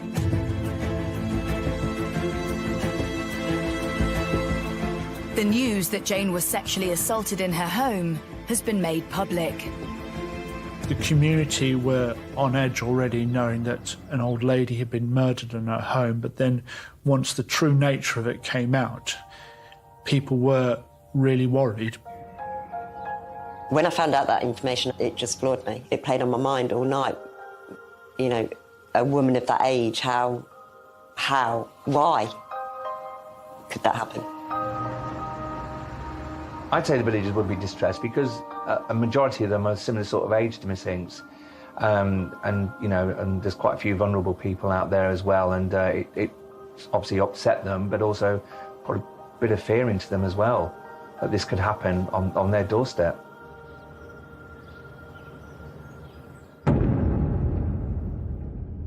Within days of his arrest, Keogh is brought before a judge and the charges read. He pleaded not guilty to all the charges, so that was murder, 2 counts of rape and burglary. Keogh is remanded in custody and a date set for his trial. But the work of the prosecution is only just beginning. This was horrific violence perpetrated on a very frail old lady whilst she was still alive. And there was then the added complication of trying to prove how she died. So one of Craig Keogh's lines of defence actually referred to him knowing Jane Hings, and yeah, he said that she paid him for sex, and that was a reason that he went around and he claimed she was still alive when he left her bungalow on that night. Experts believe that Jane has been smothered with a pillow, and proving it was Keogh is imperative to the case. The DNA on the pillows was of saliva, and so we could show that Jane's saliva was on the pillows. That was all. Typically with a material object, you can't get fingerprints from it. And it's really difficult. For us as investigators, we sat there believing that the pillowcases were our murder weapon. How could we prove that? With concern that Keogh might get away on a technicality, the police and prosecution reach out to forensic specialists. Now, our pillowcases had been sat in the bottom of an evidence bag, sat in an exhibit store for, at this point, 4 months. They weren't laid out flat like you'd see in a movie or anything like this. This is a pillowcase shoved in the bottom of an evidence bag. But as we got nearer to trial, we discovered a new scientific development.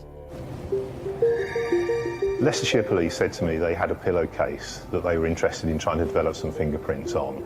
They wanted to know whether a novel process I'd been researching was appropriate for this type of exhibit. I recommended that they tried vacuum metal deposition, and I also directed them towards Gloucestershire Police, who had a vacuum metal deposition machine that they could use and a trained operator, which is probably the best technique that we're aware of that gives you a chance of getting fingerprints on fabrics.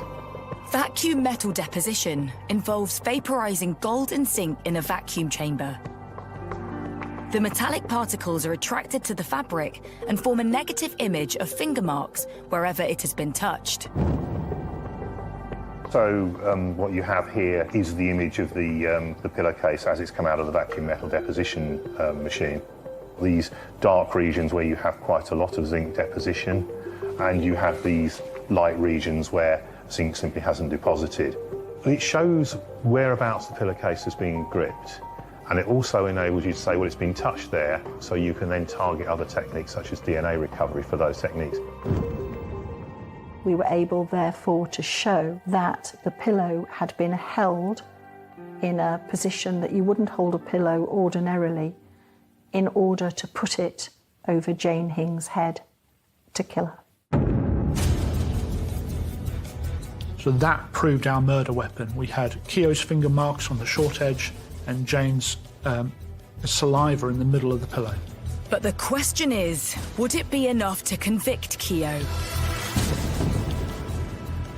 The trial begins at Birmingham Crown Court, and Jane's friends come face to face with Keogh. Craig was just deadpan through the whole entire time.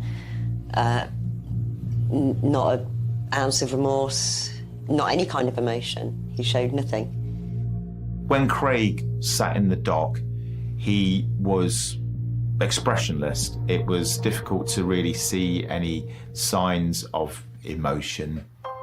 Obviously, Jane's friends are of her age, so are a lot older and didn't want to go and sit through all of that. So I went and sat for her. I didn't want Craig to think that nobody cared about her. I wanted to be seen that, you know, she meant something to somebody. Craig had denied all along that he was responsible for raping and murdering Jane Hings. In fact, his version of events was at complete odds with the prosecution's case, the police case. He had said that he had gone to see Jane to have sex. He said that they had watched a film together that night, a war film. Checks were made, and there was no war film on TV. It was a complete and utter lie. As the trial unfolds, the defence tried to paint a picture of Jane. Craig Keogh was describing Jane Hings as being a sexually promiscuous, drunken woman who liked nothing more than spending her pension money on having intercourse with a young man. We discovered she didn't drink alcohol. There was no alcohol in her bloodstream after her death. So the jury were then shown all the mobility aids that Jane had in the house, the fact that she couldn't walk between rooms without needing a walking stick or a frame. So the idea of her being interested in active sexual activity was laughable. Central to the prosecution case is proving that the sexual contact was non-consensual. So we instructed an expert in sexual injuries to examine her body. And as a result of that, we were able to show that the sexual activity was not consensual activity, and it would have caused her significant amounts of pain, and it happened when she was alive. And it was for this reason they believe Keogh decided to kill Jane. She must have cried out when that happened, and he must have wanted not to be caught and to complete the act. And we know he did complete the act because there was semen within her body. And I expect that during the course of that sexual assault upon her, he decided to kill her because she wouldn't shut up. Establishing that Keogh had the motive and opportunity to kill Jane, the prosecution introduces what they believe is the murder weapon. The scientists went the extra mile on this one because they could show that finger marks left by Keogh were on the short, straight edges at the side, and they were gripped like this and applied. And they then took it one step further to look for the amylase staining, that's the protein staining in the middle, to show that Jane had exhaled a lot and it given out a lot of moisture from her breath, indicating that that's where she was smothered. And then when the scientists came to court to explain it, the jury was sat there like, oh wow, this is really impactful. With the prosecution evidence built against him, Keogh remained silent. Craig sat there very quiet. He chose not to give evidence. He chose not to be cross-examined by prosecutor, and he showed no remorse, even when the horrific details were read out of what he had done. Craig Keogh could not offer any evidence which the jury could look at and say that he was not guilty. He couldn't offer any alibi, and he couldn't offer any plausible explanation as to why this had happened or why he was suspected of it. After 5 days, the jury is sent to deliberate. Presented with all the evidence, they have to decide whether the marks at the edge of the pillow and all the new scientific data prove that the young man in front of them is a murderer. There are two choices for a jury here. Either he went into that house and raped her and burgled the property and then left, and a random stranger came in and smothered her, or the person who raped her smothered her. That's the choice. Even though you've listened to the whole trial and you know he's guilty, that evidence says he's guilty. Those minutes, hours of waiting to hear them words, it's still nerve-wracking, you know, because they could come back with not guilty. After 4 hours, the jury returns. They came back and unanimously said that he was guilty of 2 counts of rape, murder and burglary. When the jury came back, he was plainly shocked. Craig Keogh stood there, and when sentence was imposed, he stood there with an element of resignation, but he didn't seem at any stage to show any kind of remorse. No sadness for her, no sadness for his own family, who appeared to be very decent people. From the beginning to the end, it seemed to me he was entirely focused on himself. Keogh was given a life sentence and will only be eligible for parole after 32 years. But for all involved, this case has taken its toll. When I went into Jane Hing's house, I was struck by the peace and tranquility in which she'd lived her life. She was a very simple lady. Beside her bed on one side was her Bible and a crucifix. And on the other side, as she had gone to bed, no doubt like every other night, she'd left her teeth on the side of the bed. And imagining just being in your own bedroom, in the comfort of your own home, and having a young, strong man, plainly intoxicated and under the influence of drunks, coming into your room about 1:15 in the morning, waking you from your sleep, must have been terrifying. That, I think, stays with me. This case will stick with me. It's one that the community will remember for a long time. It's one that the police officers who went to will remember for a long time. I've covered numerous murder trials over the last 25 years. The rape of anyone is distressing, it's shocking, but this was particularly shocking because it involved the rape of an elderly woman. I've been asked many times, what are my feelings towards Craig? And I have none, is the simple answer. I don't hate him because that's an emotion. I literally have no emotion towards him. But to think of what he did, it broke my heart to try and think about the fear that would have been going through her mind at the time. And then to be smothered with her own pillow.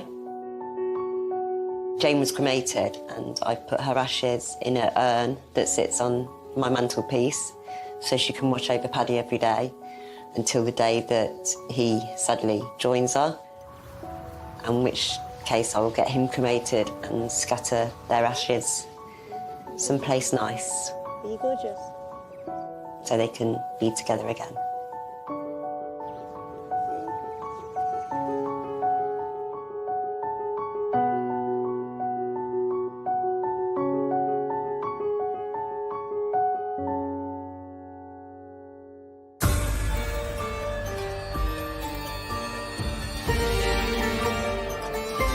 Stranger danger is rare but not impossible.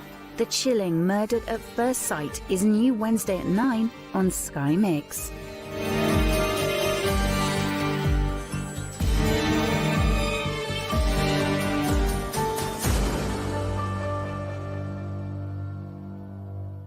Subdivision within the Salt Lake Valley, and it's pretty quiet. There's not a lot of crime. The community there is a little older. They've been living in their homes for decades. Holiday was originally designed in Utah to be the rural area, no sidewalks. The homes are huge lots, a lot of horse property. A lot of people wanted to live in Holiday just for if they had that, the prefix on your phone. That was kind of prestigious. I didn't move there for that reason. I've grown up there for actually the last 35 years. And it's very friendly. Like, we all know each other. I mean, we truly know each other, even, blocks around. And we all watch each other. They have like neighborhood watch and stuff like that. Tawny wore her heart on her sleeve and would often leave love letters for family and friends. I found notes all over my house that she would maybe come and visit on a Sunday afternoon, and she'd put notes in my drawers or in a phone book or something. I would find little stickies of, "Grandma, I love you." It's kind of crazy when I still find another note tucked away someplace, or Facebook pops up little notes from Tawny, and I go, where did that come from? "Grams, you're just so lovely." And she's put a big sunshine on it. Yeah. She had high aspirations of being famous and going places, and that just made me feel good, because once she started going to school and stuff, I could see that it could really happen. She'd buy all these wild, crazy outfits, like totally off of what her friends wore or anything, but she always had an entourage behind her of friends, so it was funny, her own little style, but, the hair always had to be done perfect. Tawny was the type of person that you wished to be. Like, when you met that person, that's who you wanted to be. She was perfect and she was nice, no matter who you were. She never did take, like, acting lessons or anything, but she sang, she wrote a little music. She wanted to go places in life. She wanted to, travel and go to California, and she wanted to live freely. She loved animals. I called her the animal lady because anything she could pick up. She had, I don't know how many cats.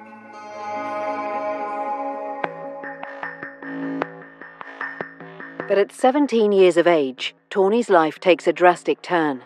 She starts experimenting with drugs and smoking marijuana. While smoking in a car, Tawny is arrested for possession of narcotics. I wasn't happy with it, and I went to the court and tried to be stern and didn't want her doing that, but it was a paraphernalia ticket for a pipe, I guess. And I think the judge threw the book at her too hard. There was another family member involved who kind of was insistent that Tawny go to DT before things got worse on her end with drugs. Following her arrest for possession of drug paraphernalia in June 2010, Tawny is ordered by a judge to be moved from home detention, known as DT, to a juvenile behavioural health treatment facility for 90 days. It is here, at age 17, that Tawny meets Victoria Mendoza. When I went to visit her there, that's what she said. "Hey, Mom, I've met someone here, and you're gonna think it's really weird, but I met this person here, and it's someone that's been really good to me in here, but it's really weird. You're gonna think it's strange because it's a girl." Victoria looked like a guy at the time, but it's a girl's facility. I said, "What are you talking about? Like, a little friend in here?" And she's being really nice to me, but she was hinting that she liked her. And I said, "Are you saying what I think you're saying?" And she said, "I think I kind of like her."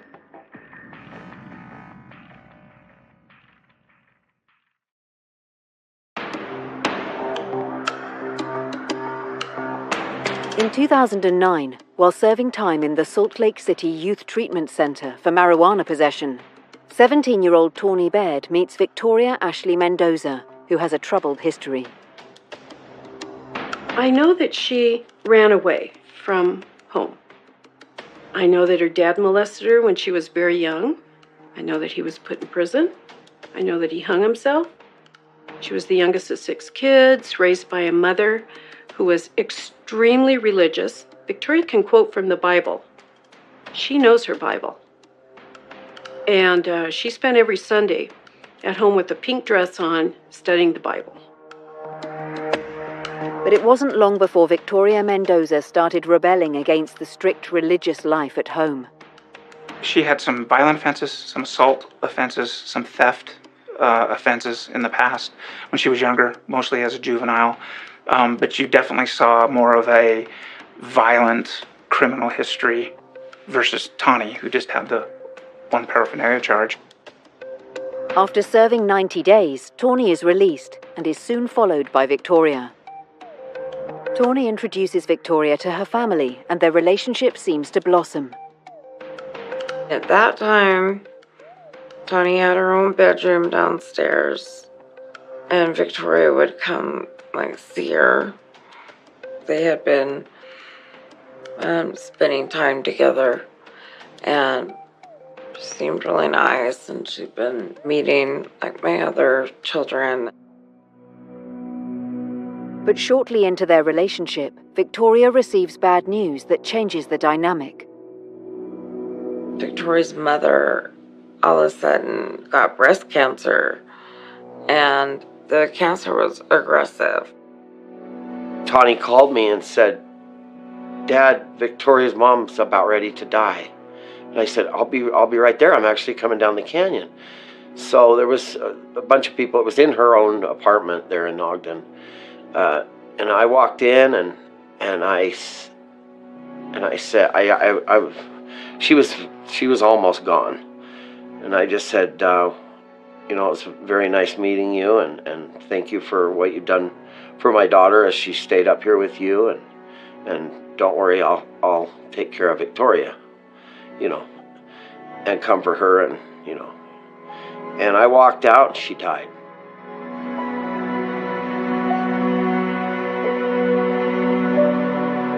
Following her mother's death, Victoria is embraced and welcomed into Tawny's family like one of their own. Despite their reservations, Tawny's family and friends accept Victoria. I treated her just like family. Tawny wanted me to treat her normal, and we did. That's the way my family is. They're like, hello, how are you? Welcome. Have a bite to eat.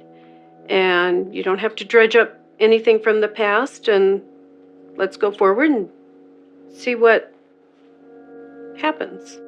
I think Dana had as much faith in Victoria as Tawny did, in the fact that this is a young girl, she just needs guidance, we want to help her change. I don't think that Dana was particularly pleased with the relationship between Tawny and Victoria, but I think that she was trying to support the relationship because she knew how much it meant to Tawny. However, the relationship becomes codependent and is not as happy as their social media posts portray. She was jealous of just Tawny could make friends and had tons of friends and would meet new ones every day. She got jealous of some of the friends of Tawny's that she'd had for years, and even guy friends that she'd hang out with all the time. And I thought they were dating, and no, they were just friends. Victoria had a very hard time being with somebody with Tawny who was completely the opposite. And I think she wanted to bring Tawny down to her level of darkness, and that they would foster their relationship in that darkness instead of Tawny's light, because Victoria wasn't comfortable in the light. If you'll notice pictures, Victoria's always in the back. She's always in the background. Tawny's always in the front. Tawny's always smiling. Victoria's always stale-faced. She's dark. There's just an aura about her that eludes darkness. But I totally recognize that she was young, and that however she got that darkness may not have been her fault. Sometimes environment and a dark personality make the worst combinations. Victoria has an obsession with knives and carries one around with her. I didn't know she carried the knife all the time. I know who gave her the knife, and he was incredibly horrified about it, that he gave her a knife for Christmas or something. Yeah, that's not a good sign when people are carrying knives.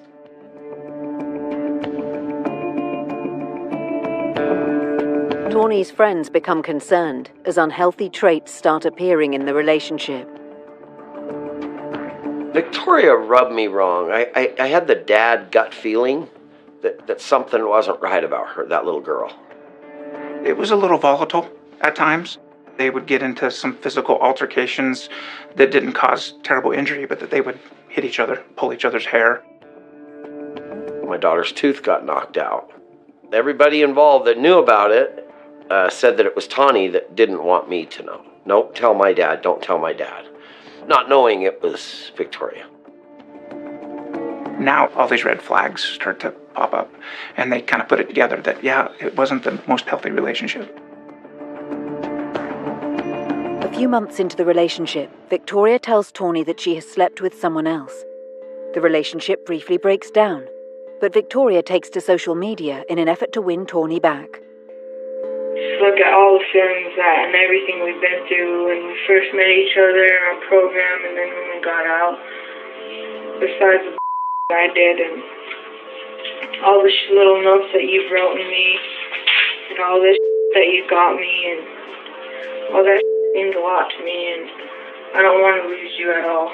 Like, I really, really, really do love you, and I'm really sorry for everything I did, and I'm just wanting to have you back in my arms again and treat you better than I ever treated any other girl before, because I want to be with somebody, and I'm going to do everything in my power to get her back instead of letting her walk free and letting her go to somebody else. That's not what I want. I want her with me, so I'm going to do whatever I have to do in my power. But until then, I'm not single. I'm waiting for somebody. Actually, look. See, you made me this letter, and you made me this one. See, look. All of our pictures because we love each other.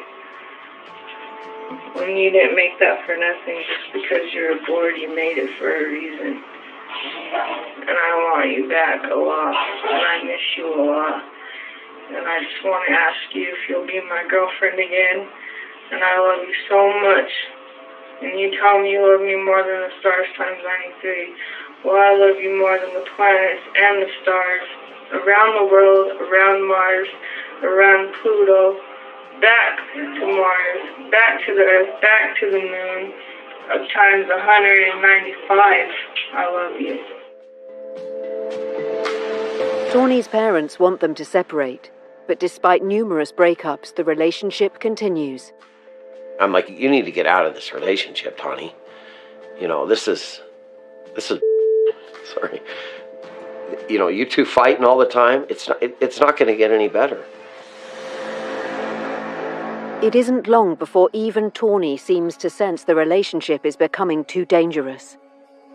Tawny called me on a Friday night, pretty late, and she said, Grams, if you don't get Vicky away from me, she's going to kill me.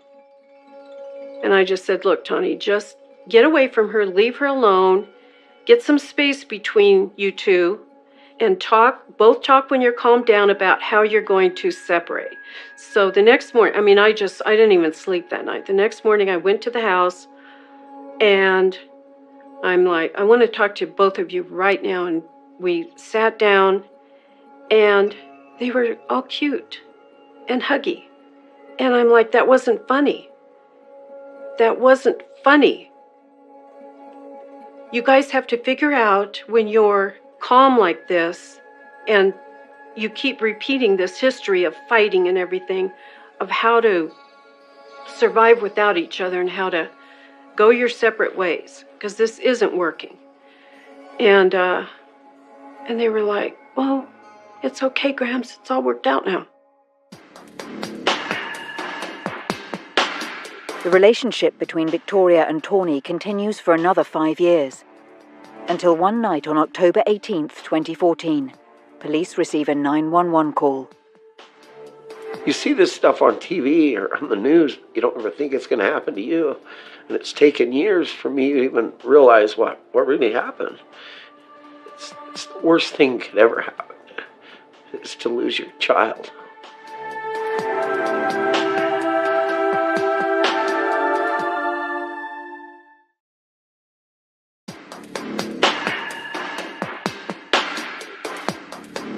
At 12:44 a.m. on October 18, 2014, police in Ogden, Utah respond to a 911 call reporting a stabbing homicide. 911, what is the address and city of your emergency? I have to report a murder. Okay, do you know who is murdered? Yeah, her name's Connie.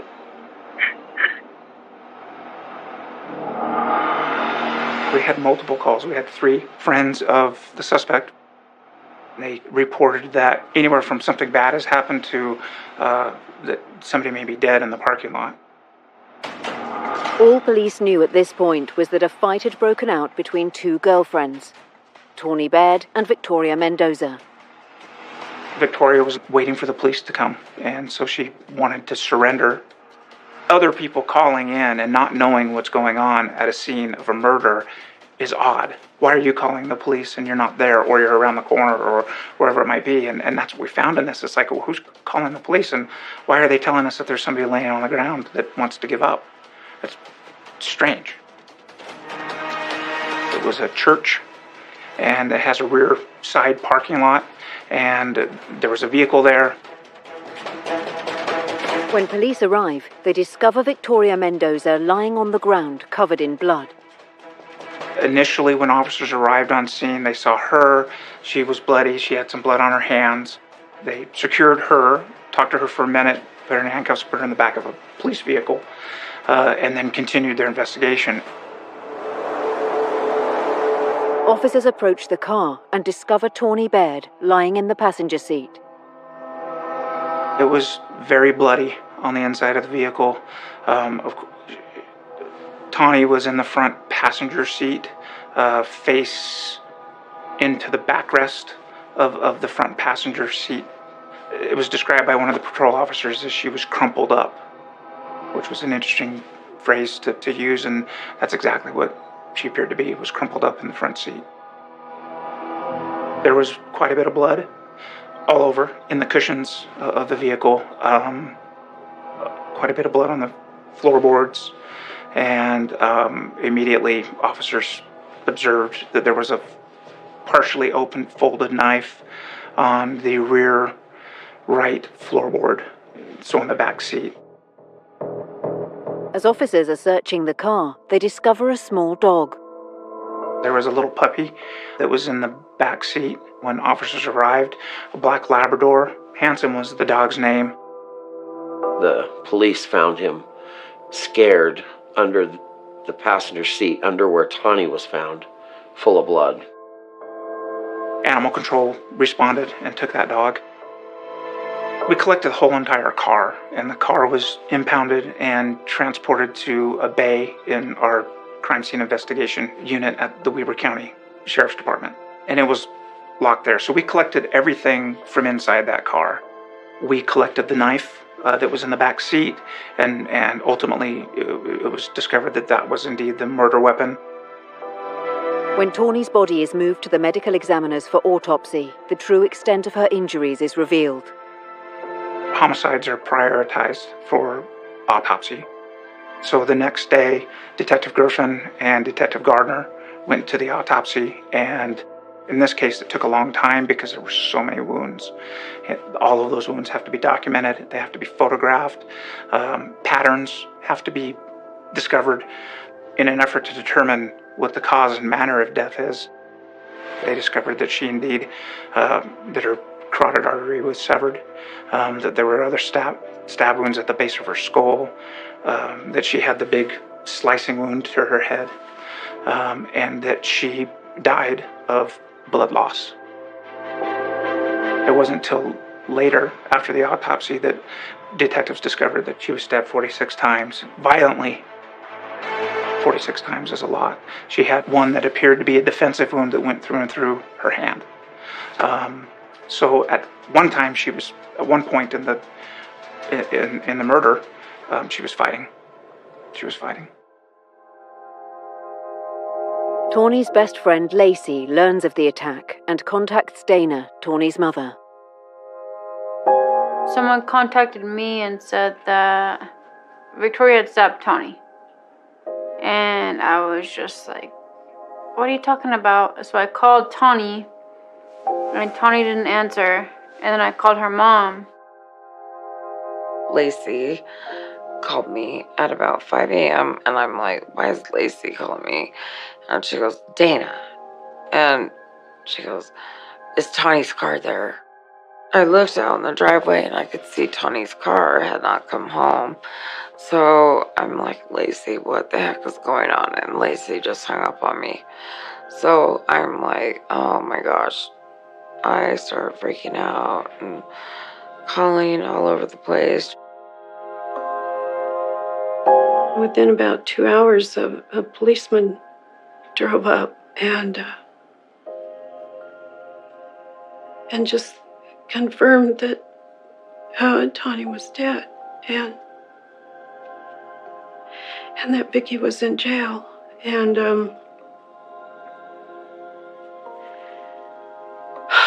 it's like the worst freaking day of my life, of our lives.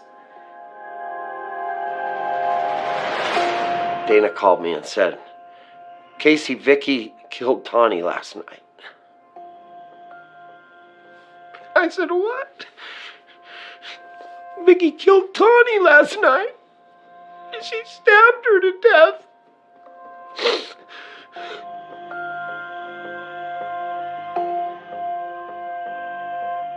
I drove to the Ogden Police Department. I said, I heard my friend had got stabbed to death, and they took me upstairs, and they told me my friend was stabbed to death. I was devastated, and so was my mom, because my mom knew my best friend very well. Victoria Mendoza is taken to the station for questioning and talks investigators through the events of that night. She admits to the killing, but says she only stabbed Tawny twice. Detective Travis Griffin was the lead investigator, and within 45 minutes to an hour after we arrived, he sat down with her and interviewed her.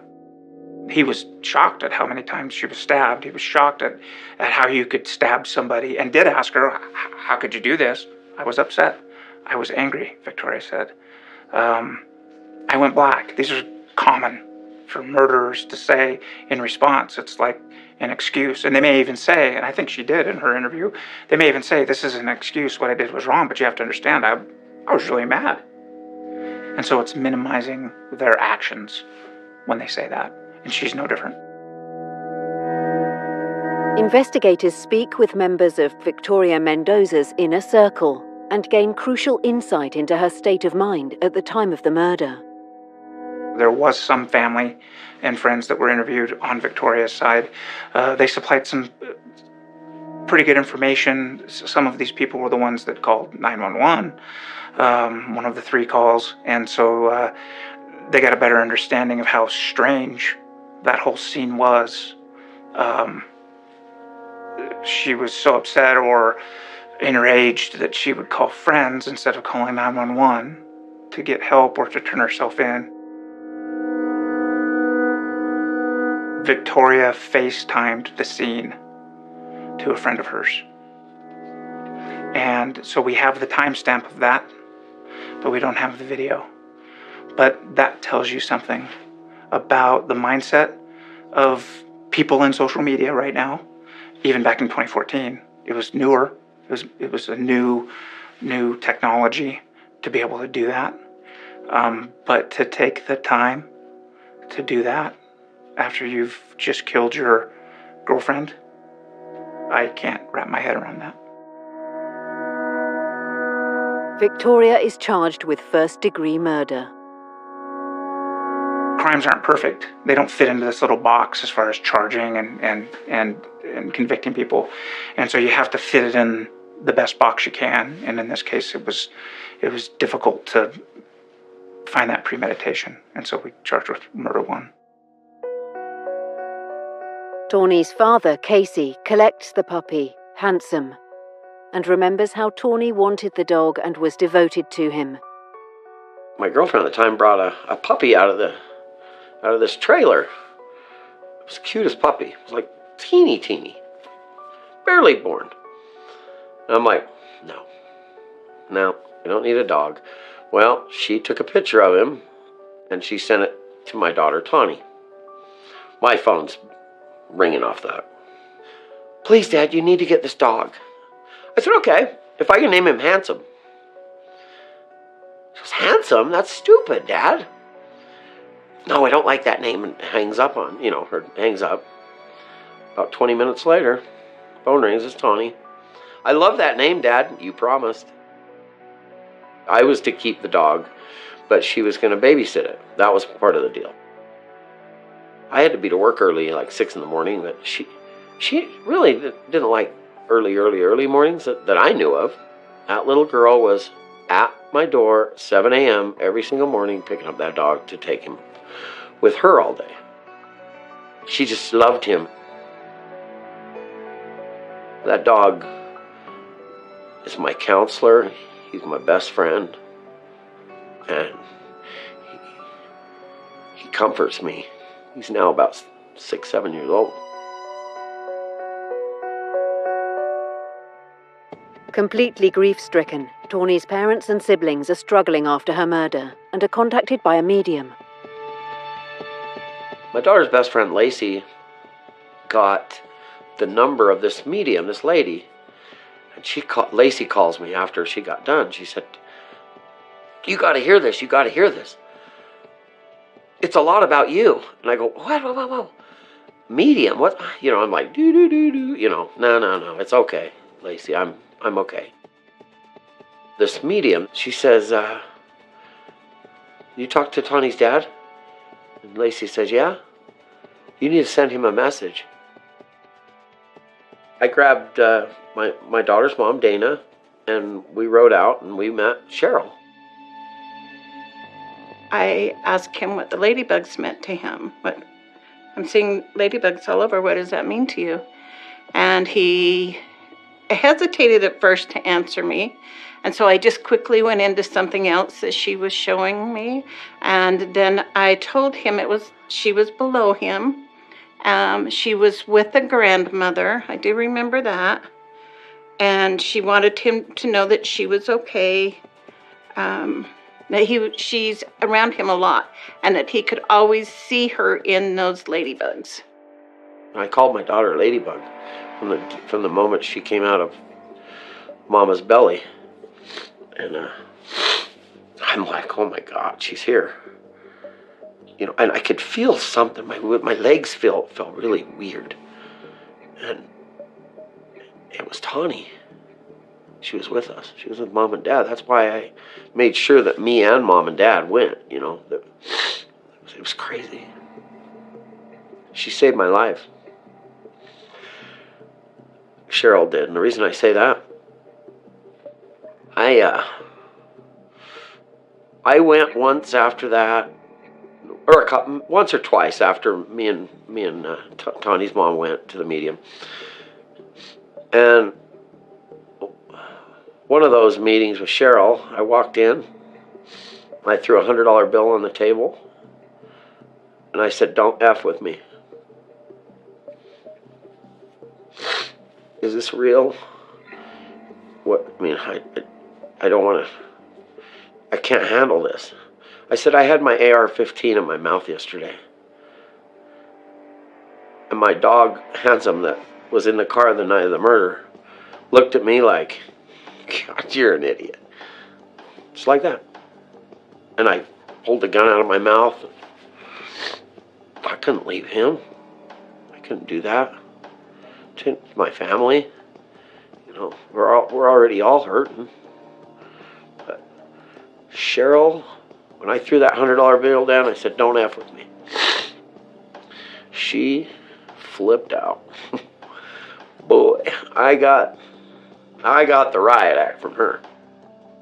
I thought that in the beginning, and I was told after, that he was going to take himself out. And I told him, because she had said to me, Dad, you won't get to me. You tell my dad he won't get to me. He can't do this. He needs to stay here. He needs to help others. She was very adamant that he be a force for her, because she can't be a force for herself. As Tawny Baird's family struggle to accept what has happened, all eyes fall to the court, to the judge, and the hope for justice. I want her to sit out there for the rest of her life and think about what happened.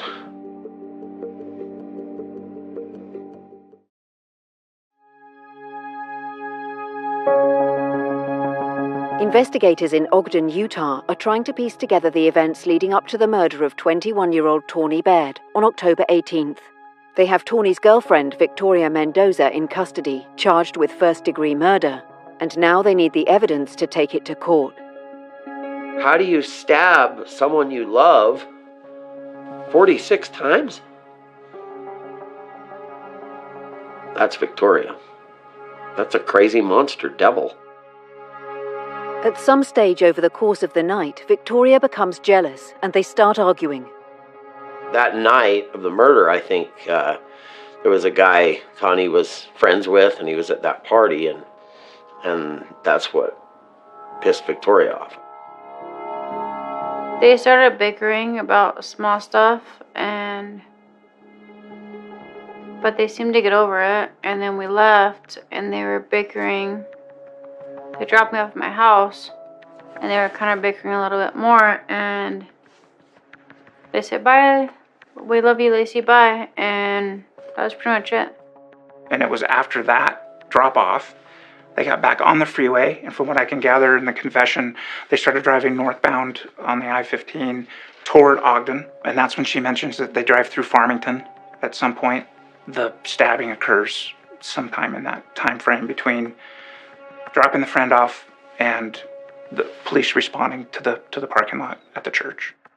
The jealousy was, she wants to break up with me because she has somebody else in her life. And I don't know who that is, but that's where that jealousy rage comes in, that you're leaving me for somebody, even if there wasn't somebody else. I think Victoria had held it in. They'd been with some friends, and I think Vicky was really sensing that Tawny meant it about breaking things off totally, permanently. From the evidence, it's clear that Victoria quickly overpowered Tawny. While my daughter was doing 70 miles an hour down the freeway, she started stabbing her. There was 22 stab wounds in my daughter's right arm, trying to fight her off. Been doing this for 25 years, and I haven't seen that much rage inside of a car between two people ever in my career.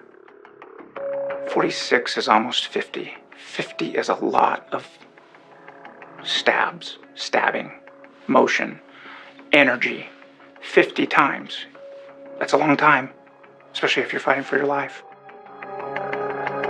Somehow the car got pulled over, and Victoria rolled Tawny over into the passenger seat, and then she drove her to the church in Ogden, where this church, it was like Victoria's family church. And I actually heard when Victoria would get in trouble, she would go to this church and sit on the steps. Deemed mentally competent to stand trial and with the evidence stacked against her, Victoria Mendoza pleads guilty. They bring Victoria in, her attorney walks in, and they're telling the judge about it, and all of a sudden she goes, Victoria screams, I'm guilty, I'm guilty, I did it. And we're all like, what? And the judge is like, whoa, stop. Are you on any drugs, or, it goes through the regular motions, I guess, of what a judge would ask when the defendant freaks out. I did it, I want this over with. I want this over with for Tawny's mom and dad. I just want it over.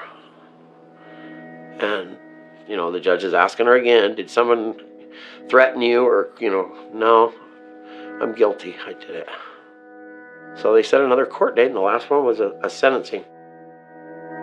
Tawny's family plead with the judge to put the 23-year-old holiday woman in prison for the rest of her life.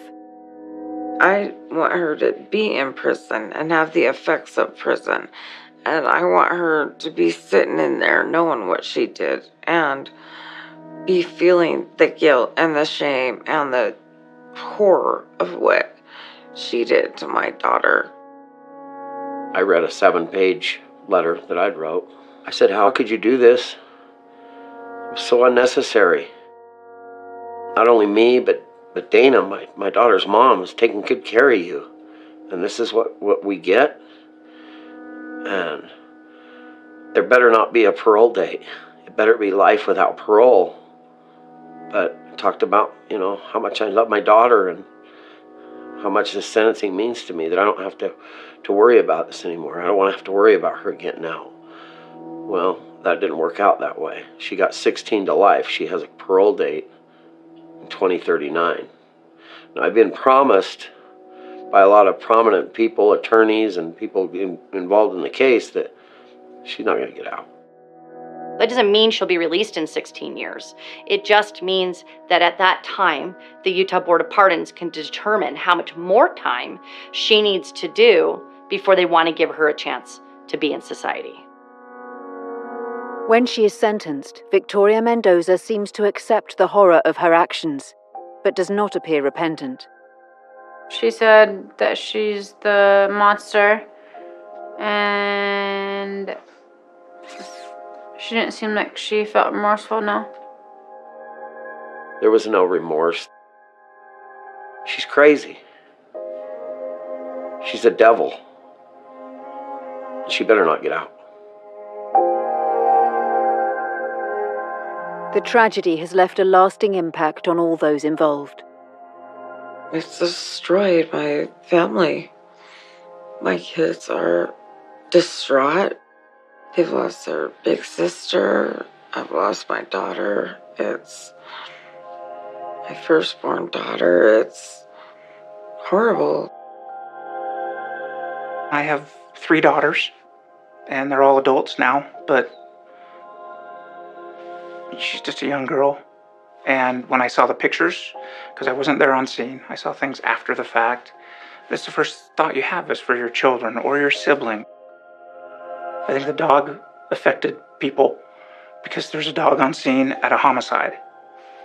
It's not very common inside of a car. Little bloody paws. That's something that you'll never get out of your head. I think, me personally, and looking at the photographic evidence, the look on her face, on Tawny's face, I'll never get rid of that. I'll always have that in my mind. Fear.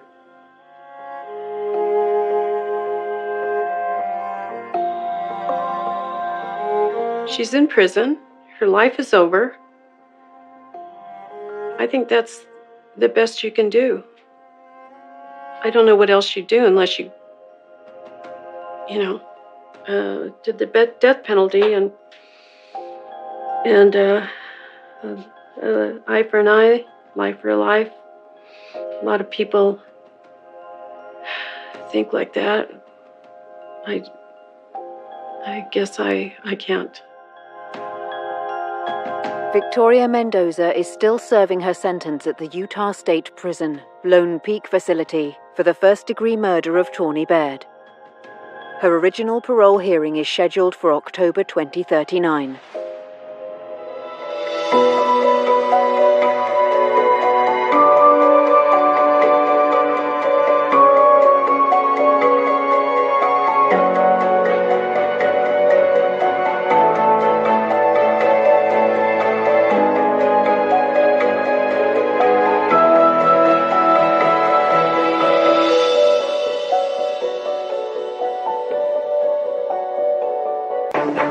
Jupiter, Florida, September 2011.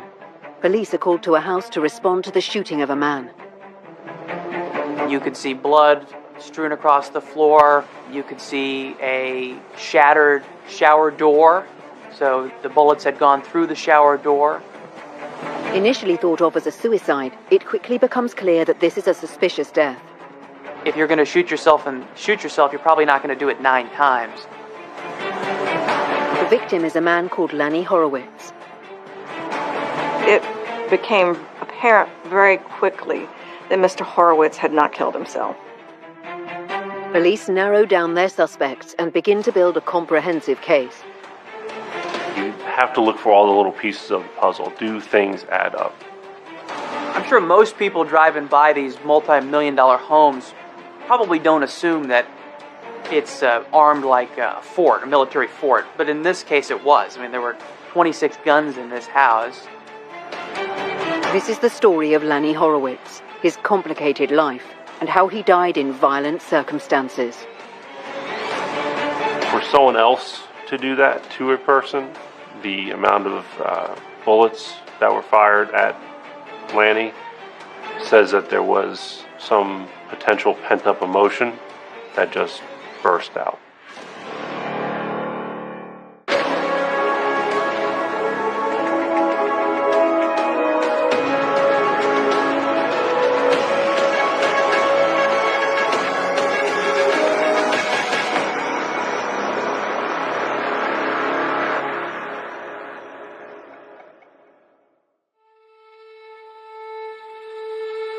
September 30th, 2011.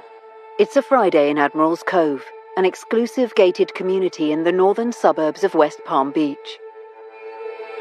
It's a place known for its wealth and exclusivity, certainly not violence of any kind. Jupiter, I think, is a very desirable place to live and enjoys a good reputation, I think, overall.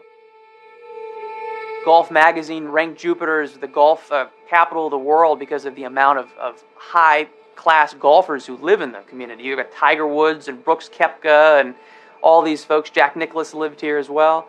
So it's a place where the rich and famous come and they live and they feel safe here. And within wealthy Jupiter is one of its most exclusive communities, Admiral's Cove. Admiral's Cove is a very affluent neighborhood. It's a very high-end monetary neighborhood. You have a lot of wealthy people that live in there. It's the wealthy playground, or at least the people that, like to show or put on with the wealth. Expensive cars, expensive houses, beautiful properties. Most people have boats. It's just an affluent area. One of these high-end residences on Mariner Drive is the home of Lanny and Donna Horowitz and their adult son, Radley. What happens next is a mystery for the police. The calm of the early morning is disturbed by gunfire. Disoriented and defenseless, with the house alarm blaring, Radley stays in his room, not knowing if the shooter will make him the next target. When the shooting stops, Radley runs to his father's room. What he sees is horrifying. A security guard, Luis Garcia, is first on the scene. He alerts the police, who respond immediately. The alarm had triggered not a burglar alarm or break-in, but it was actually a glass break sensor. And the glass break sensors, what they alert to are any high-pitched frequencies. It's not necessarily glass breaking. It could be, in this case, a gunshot through glass, any type of pinging. Sometimes you drop things on the floor in the kitchen, it could set the glass break off. So that's what he responded to, essentially. The first person security guard Luis meets is Radley Horowitz, who is able to direct him to the bathroom. Donna Horowitz was present as well, but he observed Lanny Horowitz on the bathroom floor, face down, with blood near his head, blood near his body, blood coming out, and a firearm in his hand. At that moment, he doesn't know what happened, just sees the immense amount of blood and that there is a person down on the floor and appears to be unresponsive even from getting closer, just is not moving. He took the gun and in his word, he skittered it across the tiles, kind of gave it a shove out the door, and he started to roll Mr. Horowitz over. He said, I could tell right away he was dead, he was deceased, and he said, I kind of rolled him back a little bit to where I thought he was in his position, and then he backed out, and that's when he was calling us as well. Luis Garcia tells police operators what he thinks has happened. There was a conversation between Garcia and the 911 dispatcher, and in that conversation, it's postulated by Garcia that it was a suicide because of the placement of the gun when they were able to get on site and look at it. And he talks at length with the dispatcher with the assumption that it was a suicide. Police arrive at Mariners Drive and start to get a sense of what has really happened. It's a bloody scene. Blood spattered everywhere. There's a pool of blood around Mr. Horowitz. There's glass embedded all over his body. It wasn't immediately apparent at just glancing at him, but upon a closer look, they can see that he's been shot more than once, and the number of shots exceeded that small handgun, and they see the second handgun on the dresser in the master bedroom. If it's a suicide, then one can't shoot themselves through a glass window. So if he's committing a suicide and he's standing inside the shower, well, then there should be no shots traveling from inside to out. If he's standing outside, then the shower door shouldn't be open. So there's really no getting around the fact that, and there was no blood spatter, no pattern cast off on the towel at all. So that basically eliminated this idea of a suicide. It soon becomes clear where the suicide theory has come from. Luis Garcia has tried to elicit some information from Donna Horowitz to find out what has happened. Mrs. Horowitz is standing there, basically not really responding to him. She's in pajamas, and he said, words to the effect of what's happening, what's going on. And she said words to the effect to him of, he's been saying he was going to do this. Mr. Garcia took that to probably mean that Mr. Horowitz had killed himself. And keeping in mind that community, that's the kind of, even that would be unexpected, but it would certainly be much more expected than a homicide. Police seal off the house and establish a crime scene. The first line of business would have been first responders to clear the residence, make safe so that the emergency medical technicians could enter and assess the situation. Following that, the house would have been cleared, crime scene tape would have been erected, and then given the deceased individual, and most likely a gunshot victim, detectives would have been sent in to begin their investigation to determine how this person was shot. Eric Frank makes an assessment of the crime scene. I need to know what do we have so far, because I need to know where the crime scene is, if I need to adjust the crime scene, expand it, contract it, whatever it may be, and get the basic information from the initial supervisor who's on scene, and then directly from the responding officers to find out what information they have that they can pass on to me. It quickly becomes evident that whatever has happened did not involve any form of attack on the house by third parties. Remember that the alarm went off for a glass break. It didn't go off for a door opened, a window opened, and there was no other glass break inside the house. Further, the house was, in very, there was no indication that anything had been broken, kicked in. There was no evidence of a struggle. So this idea that there was another person that had somehow gotten into the house unlawfully, it just was not supported by the evidence, by any evidence. Everything was secure, and the alarm had not been tripped until the glass shattered from the first shot.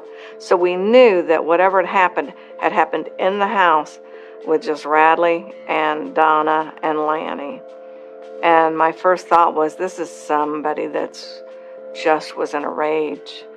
The officers advised that the decedent was in the master bedroom, and out in front of the residence they had his son, Radley.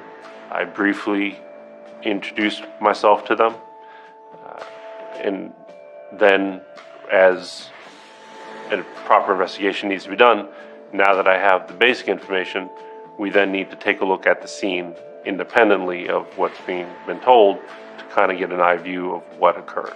It was a very violent end. You could see blood strewn across the floor.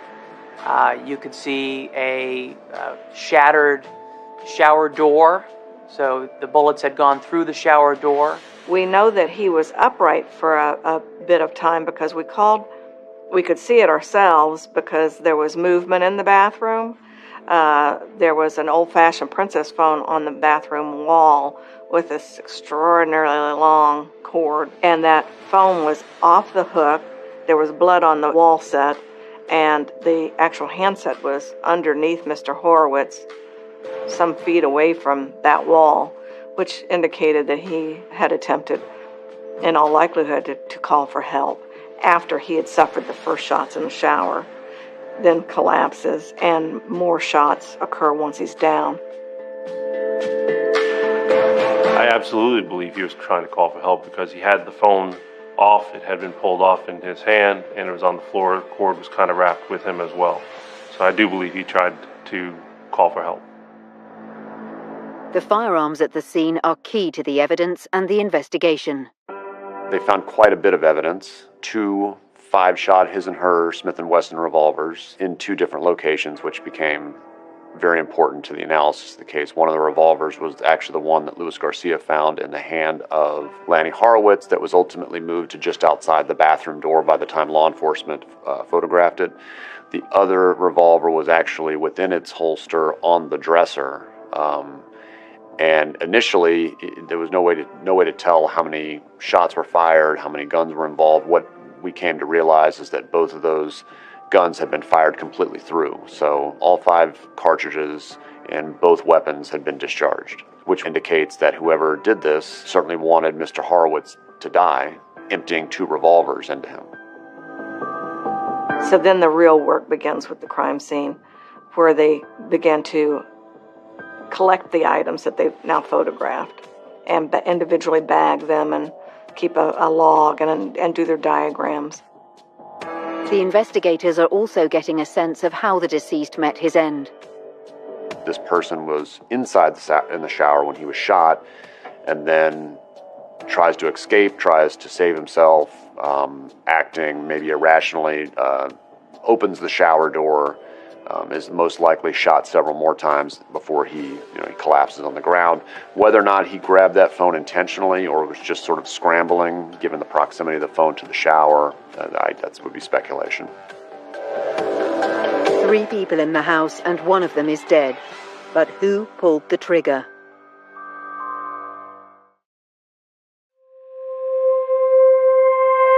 Lanny Horowitz is dead on the floor of his mansion.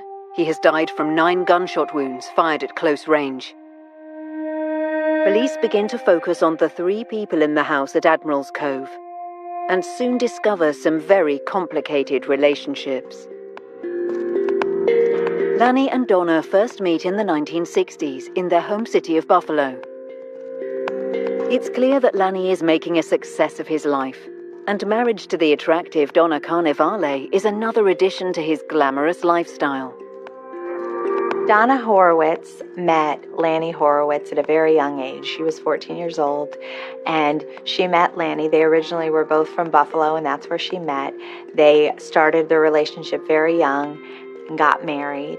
By all accounts, they were, very happy, younger in life. I mean, you see these photos of them together, they look like a perfect pair.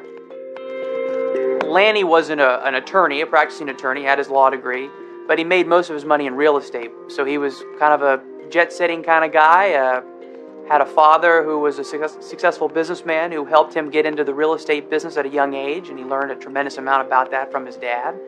And in a lot of ways, a great American success story. I mean, he was able to build a good business and make a good living for himself and his wife and son. This happy family, and they appeared to be affluent. They did things that affluent people did. At one point, Lanny was certainly making very good money doing real estate deals. Donna was not a country bumpkin by any stretch of the imagination. I mean, she came from her own family that had some privilege. I mean, they weren't the Rockefellers, but her father was a successful athlete who had a long career in baseball and actually played professional basketball for a year, so he was a very good athlete. And so because of that, she also In addition to Lanny's success, she herself had her own money and her own source of money that they would use. The Horwitz family had a glamorous lifestyle. They were able to do whatever they wanted. They could travel the world. They had boats and beautiful cars and were able to live a lifestyle that most of us can only dream about. They had a child named Radley Horowitz. That was their one child. And they continued being married for a very long time. They got divorced. Then they got remarried and divorced again. And at the time that this was occurring, they had reconciled to a point that they were living in a home together. They were together for a long time, over 30 years their first marriage lasted, which a lot of people would say is a big success. And then the marriage broke up. There were apparently some infidelities and some other issues between them. And but it's one of those things, I guess, when you meet somebody in high school and, you know, you're kind of Buffalo kids at heart, and even though they both had access to a lot of money and they'd go anywhere they wanted and probably could meet a lot of different people, for whatever reason, they kept getting drawn back to each other. At the crime scene, investigators are narrowing down the possibilities surrounding the death of Lanny Horowitz. Investigators try to speak with Donna. They ask her if everything is all right. And her response to that is placing her fingers in her ear and mouthing. And so at this point in time, police weren't asking her any question about what happened. They didn't even know that it was a murder. And she just starts placing her fingers in her ear and mouthing. She was indicated that she couldn't hear. That becomes relevant because if a person is standing in a fully porcelained bathroom and 10 gunshots go off, that would explain, you know, the hearing loss. That would explain putting her hands in her ears. There's many reasons why people don't talk. Initially, could it be shock? It could be.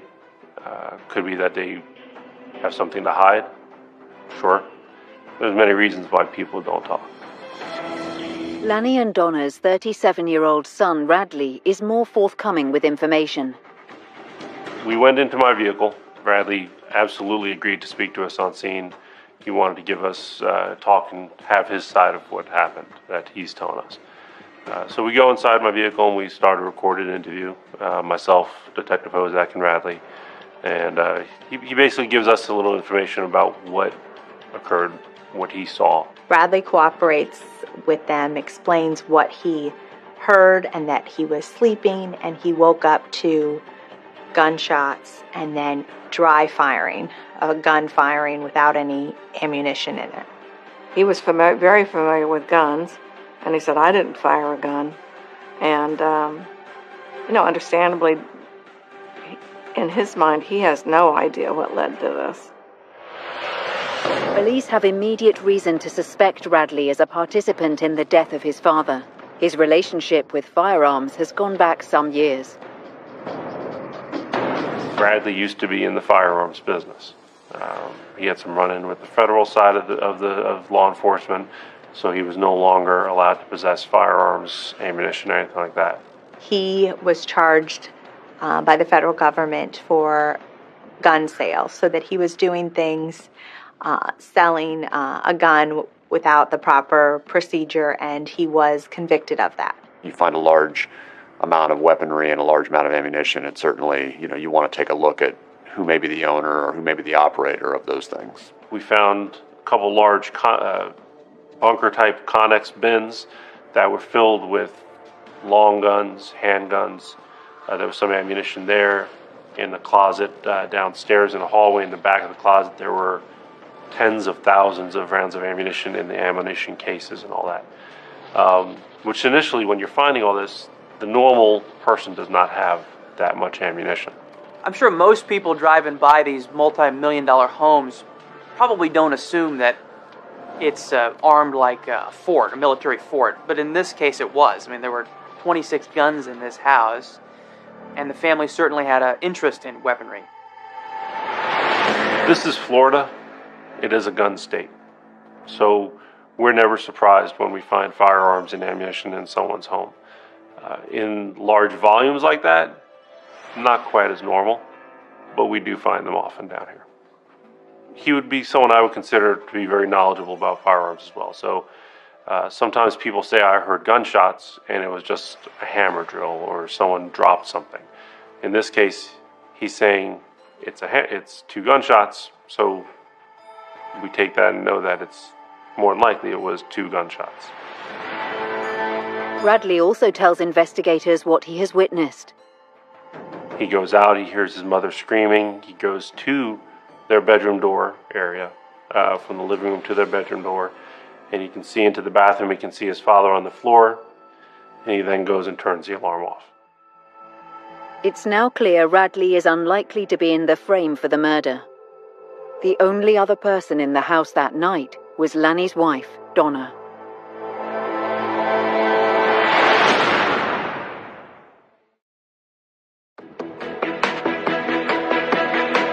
In the house on Mariners Drive, police are assisting the medical examiner with the remains of Lanny Horowitz. We assist the medical examiner in moving Lanny from that bloody room out onto sheets that were laid out and onto those sheets. And once there, that's when the medical examiner, with his examinations, that's when we really started seeing the physical injuries that had occurred to Lanny. The obvious multiple gunshot wounds that he had sustained in the struggle that occurred in that bathroom. So now it just fortified that this was in fact a homicide, that there are so many bullet wounds and injuries to him. It's clear that Lanny Horowitz was shot in the shower while moving. There are multiple gunshots to him, but then it's clear that at some point he falls to the ground, and he is then shot additionally in the mouth, and it is a closer contact than the other shots, and that he can tell by the injuries to the mouth, and then also in correlation with the photographs from the crime scene of the defects on the tile, that is what occurred. And what this told me is that the shooter had stood directly over him and shot straight down through Lanny, at Lanny. The bullets went through Lanny and hit that tile. So this, again, even more fortified that this in fact was a homicide, that this was an execution of Lanny Horowitz. I mean, that's pretty next level anger. It is clear also that the shooting impacts on others living in this wealthy community.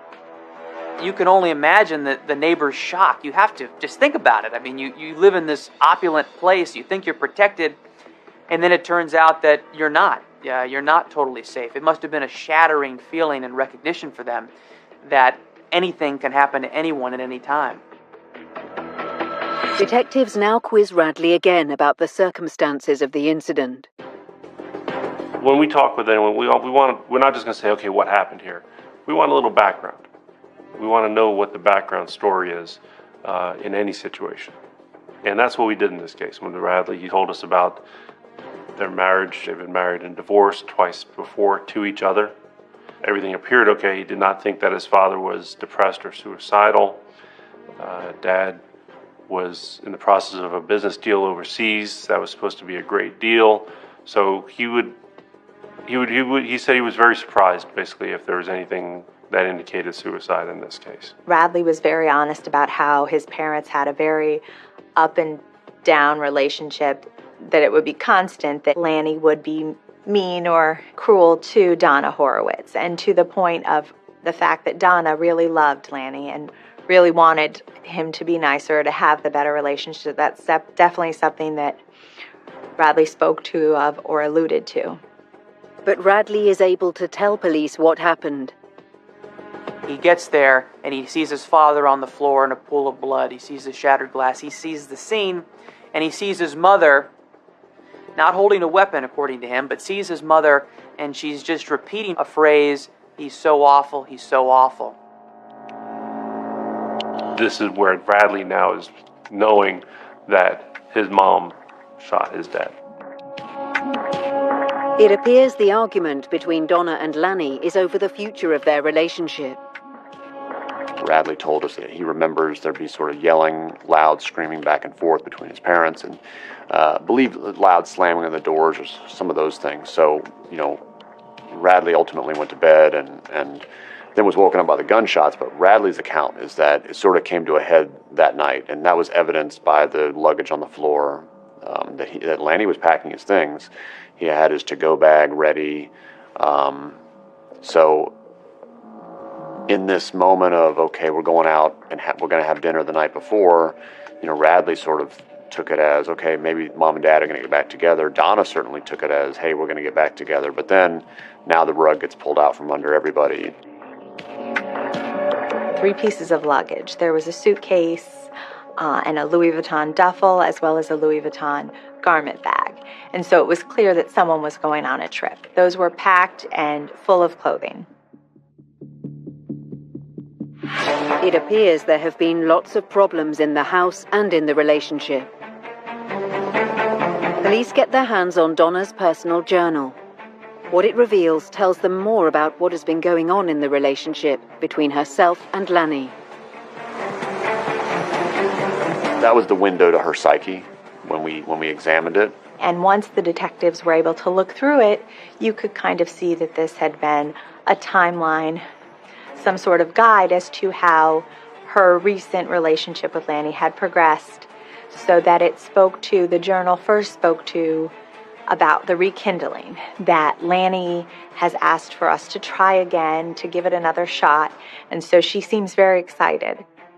But Lanny's actions, it appears, also have a financial imperative. He needs to borrow this amount of money in order to keep the home, because the home was under multiple mortgages at the time, and so he asked for $200,000 in order to keep their family home, and he called it their family home, implying that they could still be together and live together. Well, Lanny was in trouble at that point. That was sort of a low point for him. He was not, certainly not a millionaire at that point. He was not making the type of money that he was used to. Lanny was sort of, a wheeler dealer, always looking for the next big thing. And there was some property. He felt like he may have had this next big thing. Donna, it appears, has the cash he needs. In order to maintain that lifestyle, in order to float the family, he did solicit from Donna a large amount of cash. Now, Donna had, some family money, and she had actually gotten the money from her family in order to give to Lanny. And in Donna's mind, this was the two of them getting back together, because I do believe that, Donna truly loved Lanny, and that was exhibited in a lot of the family photos and what we hear from Radley about, their life early on. I think Donna really adored Lanny. Donna was prepared to do anything to keep Lanny. She wanted the relationship with Lanny more than anything. And you could read that in her diary. And the time she was happy, it was Lambo, and there were very happy thoughts. And then she would sort of change when things went bad. Because she would date the book, and she would say, Mr. Meany with Fran all day today. Police now discover another name in the story. You see references to a Francine Tice, who she called Fran, and so there are multiple commentary throughout.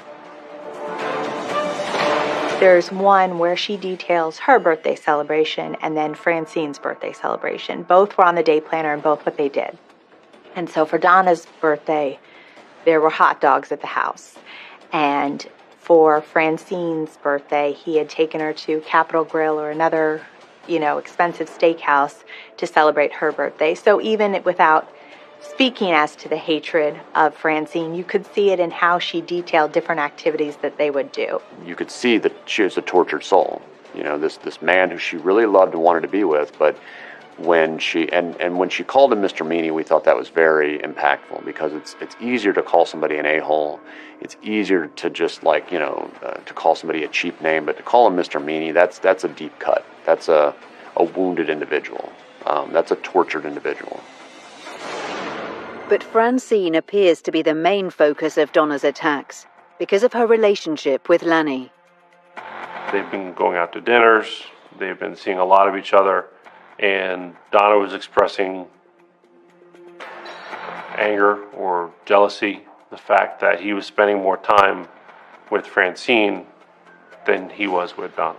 Francine Tice is the one who's going on these trips, the one who is getting these fancy dinners, who the one is getting all of the quality time with Lanny. And I think that it is clear that she was envious of that in her little notations about not what she did that day, but what Lanny did with Francine that day. The different activity that Lanny and Francine did that day was always notated, and that speaks to the envy that she had of their relationship. And she was very, very hurt by his constant, the marriage divorce, and that bore out in a lot of the things that we read in the diary about some of the things that she said, some of the things that she called him. It was very, very illustrative of, this pain she felt and the love that she had for this man. It now looks like the matter was coming to a crescendo. The couple were taking off together. Lanny Horowitz was going on a trip that weekend and was packed to go with Francine Tice. The relationship could have been completely platonic, but in Donna's mind it wasn't. She did not want him to go on this trip, did not want him to be socializing with Francine, and there was an argument over the fact that he was going on the trip. He also told Donna that she had to leave the house. She was getting kicked out by the time he came back from the trip. Now think about it from Donna's perspective. This is someone who has been his life partner for decades, since the Johnson administration, and now is being told that she's out on the street. And the bigger indignity of it all is the fact that she's the reason why he's still in the house. The next question appears to have been a simple one for Radley to answer. We would have asked him straightforward, do you believe that your mother killed your father? He believed she did, yes. On October 6th, Donna is charged with first-degree murder with a firearm. Police are now convinced she had the opportunity and she had the motive, jealousy. We just needed that one good thing, that one supporting information that supported all the physical evidence, the forensic evidence, and the diary, everything that we had found on scene. And having that final conversation with Radley was pretty much what that final piece of the puzzle that we wanted. It filled in those little things that we needed to see. At that point in time, as Radley was already leaving the police department, we already had Donna under surveillance. We had the residences under surveillance of where she was located, and the call was made, put her in custody at this point.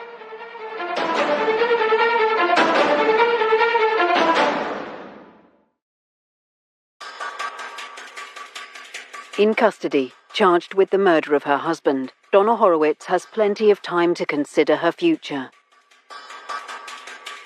You can see from the mugshot that was taken of Donna the night she was arrested. I mean, you can only imagine what's going through her head. You can just look at her physically. She had been through the ringer that week. Maybe she was wrapped with internal guilt. Maybe she was wrapped with fear. You don't know. Can't get in her mind. But just look at the picture. Just look at her face. Look at her hair. Look at the way she looks. That's somebody who's going through absolute hell on earth. At the trial, which begins in January 2013, Radley is called to testify against his mother. It's something that had to be done. He's an essential witness to the case, what he hears, the fact that he is in the home. For prosecution to occur, we have to establish who was in the home, what happened, and so Radley is essential. For Radley, I think it was a very emotionally tolling experience to have to testify in a case where his mother is being charged with first-degree murder. Oftentimes in criminal proceedings, and especially a high-profile criminal case, defense attorneys, defense counsel will have some gamesmanship. That's what lawyers do on both sides. And there's no doubt, Donna's a person of means, a very attractive person. You just look at her physical appearance during the trial, and there had to have been a decision made by defense counsel. At least you would assume there was a decision made by defense counsel to try to play up the fact that she was older than she looked, that there was no way she could have committed a violent crime. This was a grandmother. Look at her. She's got gray hair. She's old. She's not particularly big. Is this a person who could murder her husband in cold blood, shoot him 9 times and shoot him in the mouth after he was dead? Probably not. At least that was what they were trying to sell the jury. But the trial takes a peculiar twist for Radley Horowitz. It's your mother who's being accused of murdering someone. I mean, yes, it's your father, but it's also your mother being accused of a violent crime. Anyone who's a human being would have some empathy for that, which is why it was even more shocking when defense counsel changed their strategy or at least unleashed their strategy to Radley. He was unknowing, and they started to blame him for the murder. They started to plant seeds that perhaps it was him. Maybe he hired a hitman. Maybe he did it. He had all these reasons why he could have done it, alluding to the amount of money that he would theoretically inherit in the case of his father's death. And his mother, that was her attorneys. She was paying him, signed off on that strategy, and certainly didn't stop it. To be essentially accused by what he felt was the defendant. I mean, it was the defense team and it was their strategy, but I mean, it hurt Radley very deeply that his mother would permit such a defense. Everything that we found shows that there was no one who came from outside, no assassin, because that was brought up at one point that there was a hitman that was hired, and that by Bradley to take out his dad for insurance money. None of that ever rang true. None of that was ever able to show up to any fruition that this is exactly what happened. You know, Radley had no motivation at all to do this. The defense would try to argue that Radley was in it for the money. Radley was going to be the sole heir to everything, you know, from Donna's family, from her father to Donna. Everything was going to Radley, particularly if the two got divorced. I mean, he's the sole heir. And, you know, at that time, you know, the defense argued that Radley was sort of down and out, and that's why he was living at home. But being down and out in Admiral's Cove is not a bad place to be down and out. So Radley was living like a king. Radley took a lie detector test, and apparently the police were satisfied with the results they got from that. There was no physical evidence tying him to the guns, for example. There was no powder residue on him. He didn't have any blood on him. They were able to find the earplugs, orange earplugs, by the side of his bed, showing that he had them in that night and keeping with his story. So the police had less reason to suspect Radley because he was cooperating. He was, to them, seeming to tell the truth according to a lie detector test, and was much more forthcoming than his mother was. If the defense wanted to characterize him as the murderer, well, you know, there was a cache of weapons at his disposal that he could have used. And you know, the person that kills Lanny, in this case Donna Horowitz, uses 2 5-shot revolvers. It's, you know, it's a small caliber weapon.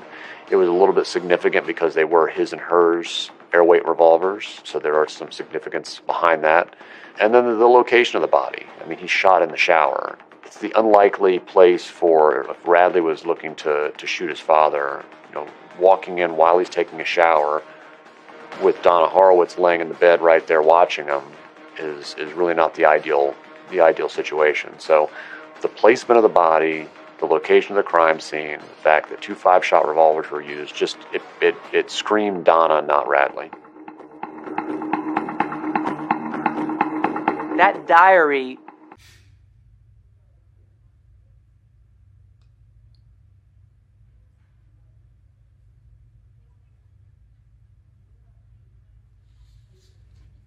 Mình chỉ còn 2 chiếc lá nữa là mình đã vẽ xong rồi nha.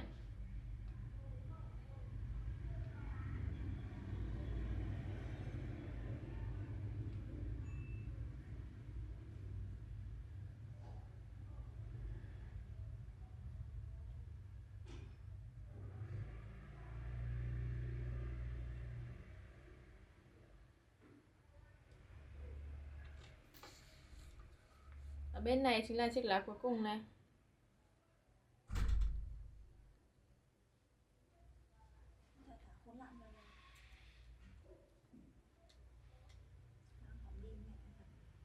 hỏng được ấy. Pin là tầm 300 đấy.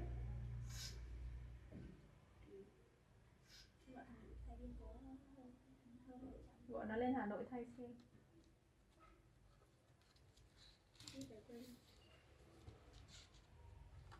Mình đã vẽ xong rồi nha, mình sẽ cho các bạn xem bức tranh hình bông hoa hướng dương của mình này. Nó mướt quá. Con Vân kia làm khép cái háng vào. Mình sẽ chuyển sang bước tiếp theo, đó chính là sử dụng hộp màu mà mình đã chuẩn bị sẵn ở đây để tô màu cái bức tranh hình bông hoa hướng dương này nha. Mình sẽ tô cái cánh hoa bằng hai màu chính, đó chính là màu vàng và màu vàng cam.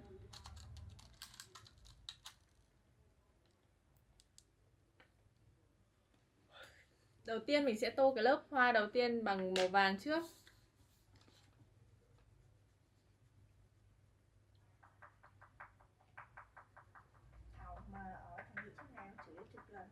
Ai làm gì? Ai làm gì?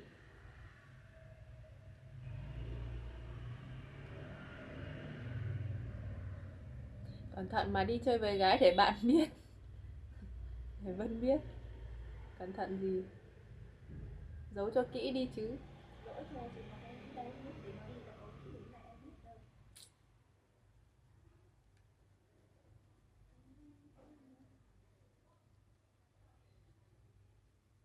Tháng gì đổ vỡ quá. Tháng Thảo bị đen đấy. Mệt mỏi. Chắc không phải đâu, tao không tin đâu. Tao tin Chúa mà Vân, mày cũng phải tin Chúa chứ. Chắc Chúa nhắc là dạo này con hơi ít đi lễ rồi đấy.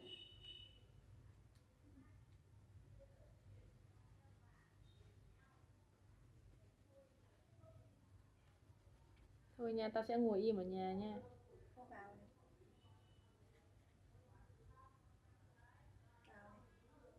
Vào từ đầu rồi mà. 25% này. Hiện đang sạc vào. Mày để xem tí nó có lên không mới là vấn đề. Em xin TikTok để cho nóng máy nhé.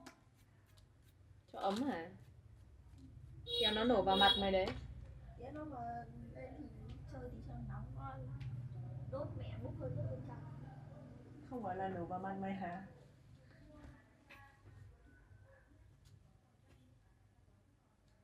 Lâu quá, sẵn nhanh tao quay video. Tao phải đi ngủ bây giờ. Tao ngủ không ai gọi tao dậy được. Quay được tí xong lại lăn lên giường ngủ hả?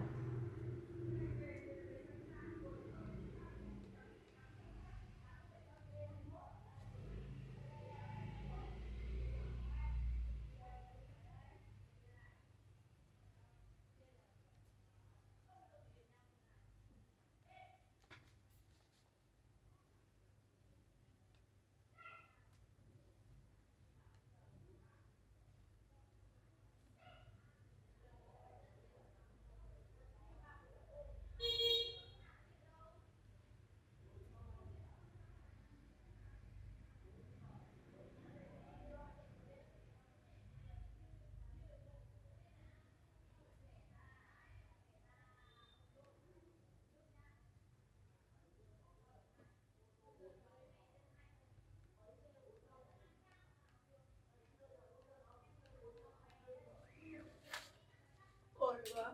Ừ? Mới chiều thôi mà mọi người đã cãi nhau rồi. Nói chuyện mà. Nói chuyện. Có mấy người mà ồn nữa này. Nãy không phải nhòm ra, tao tưởng trên kia có đám cưới không á.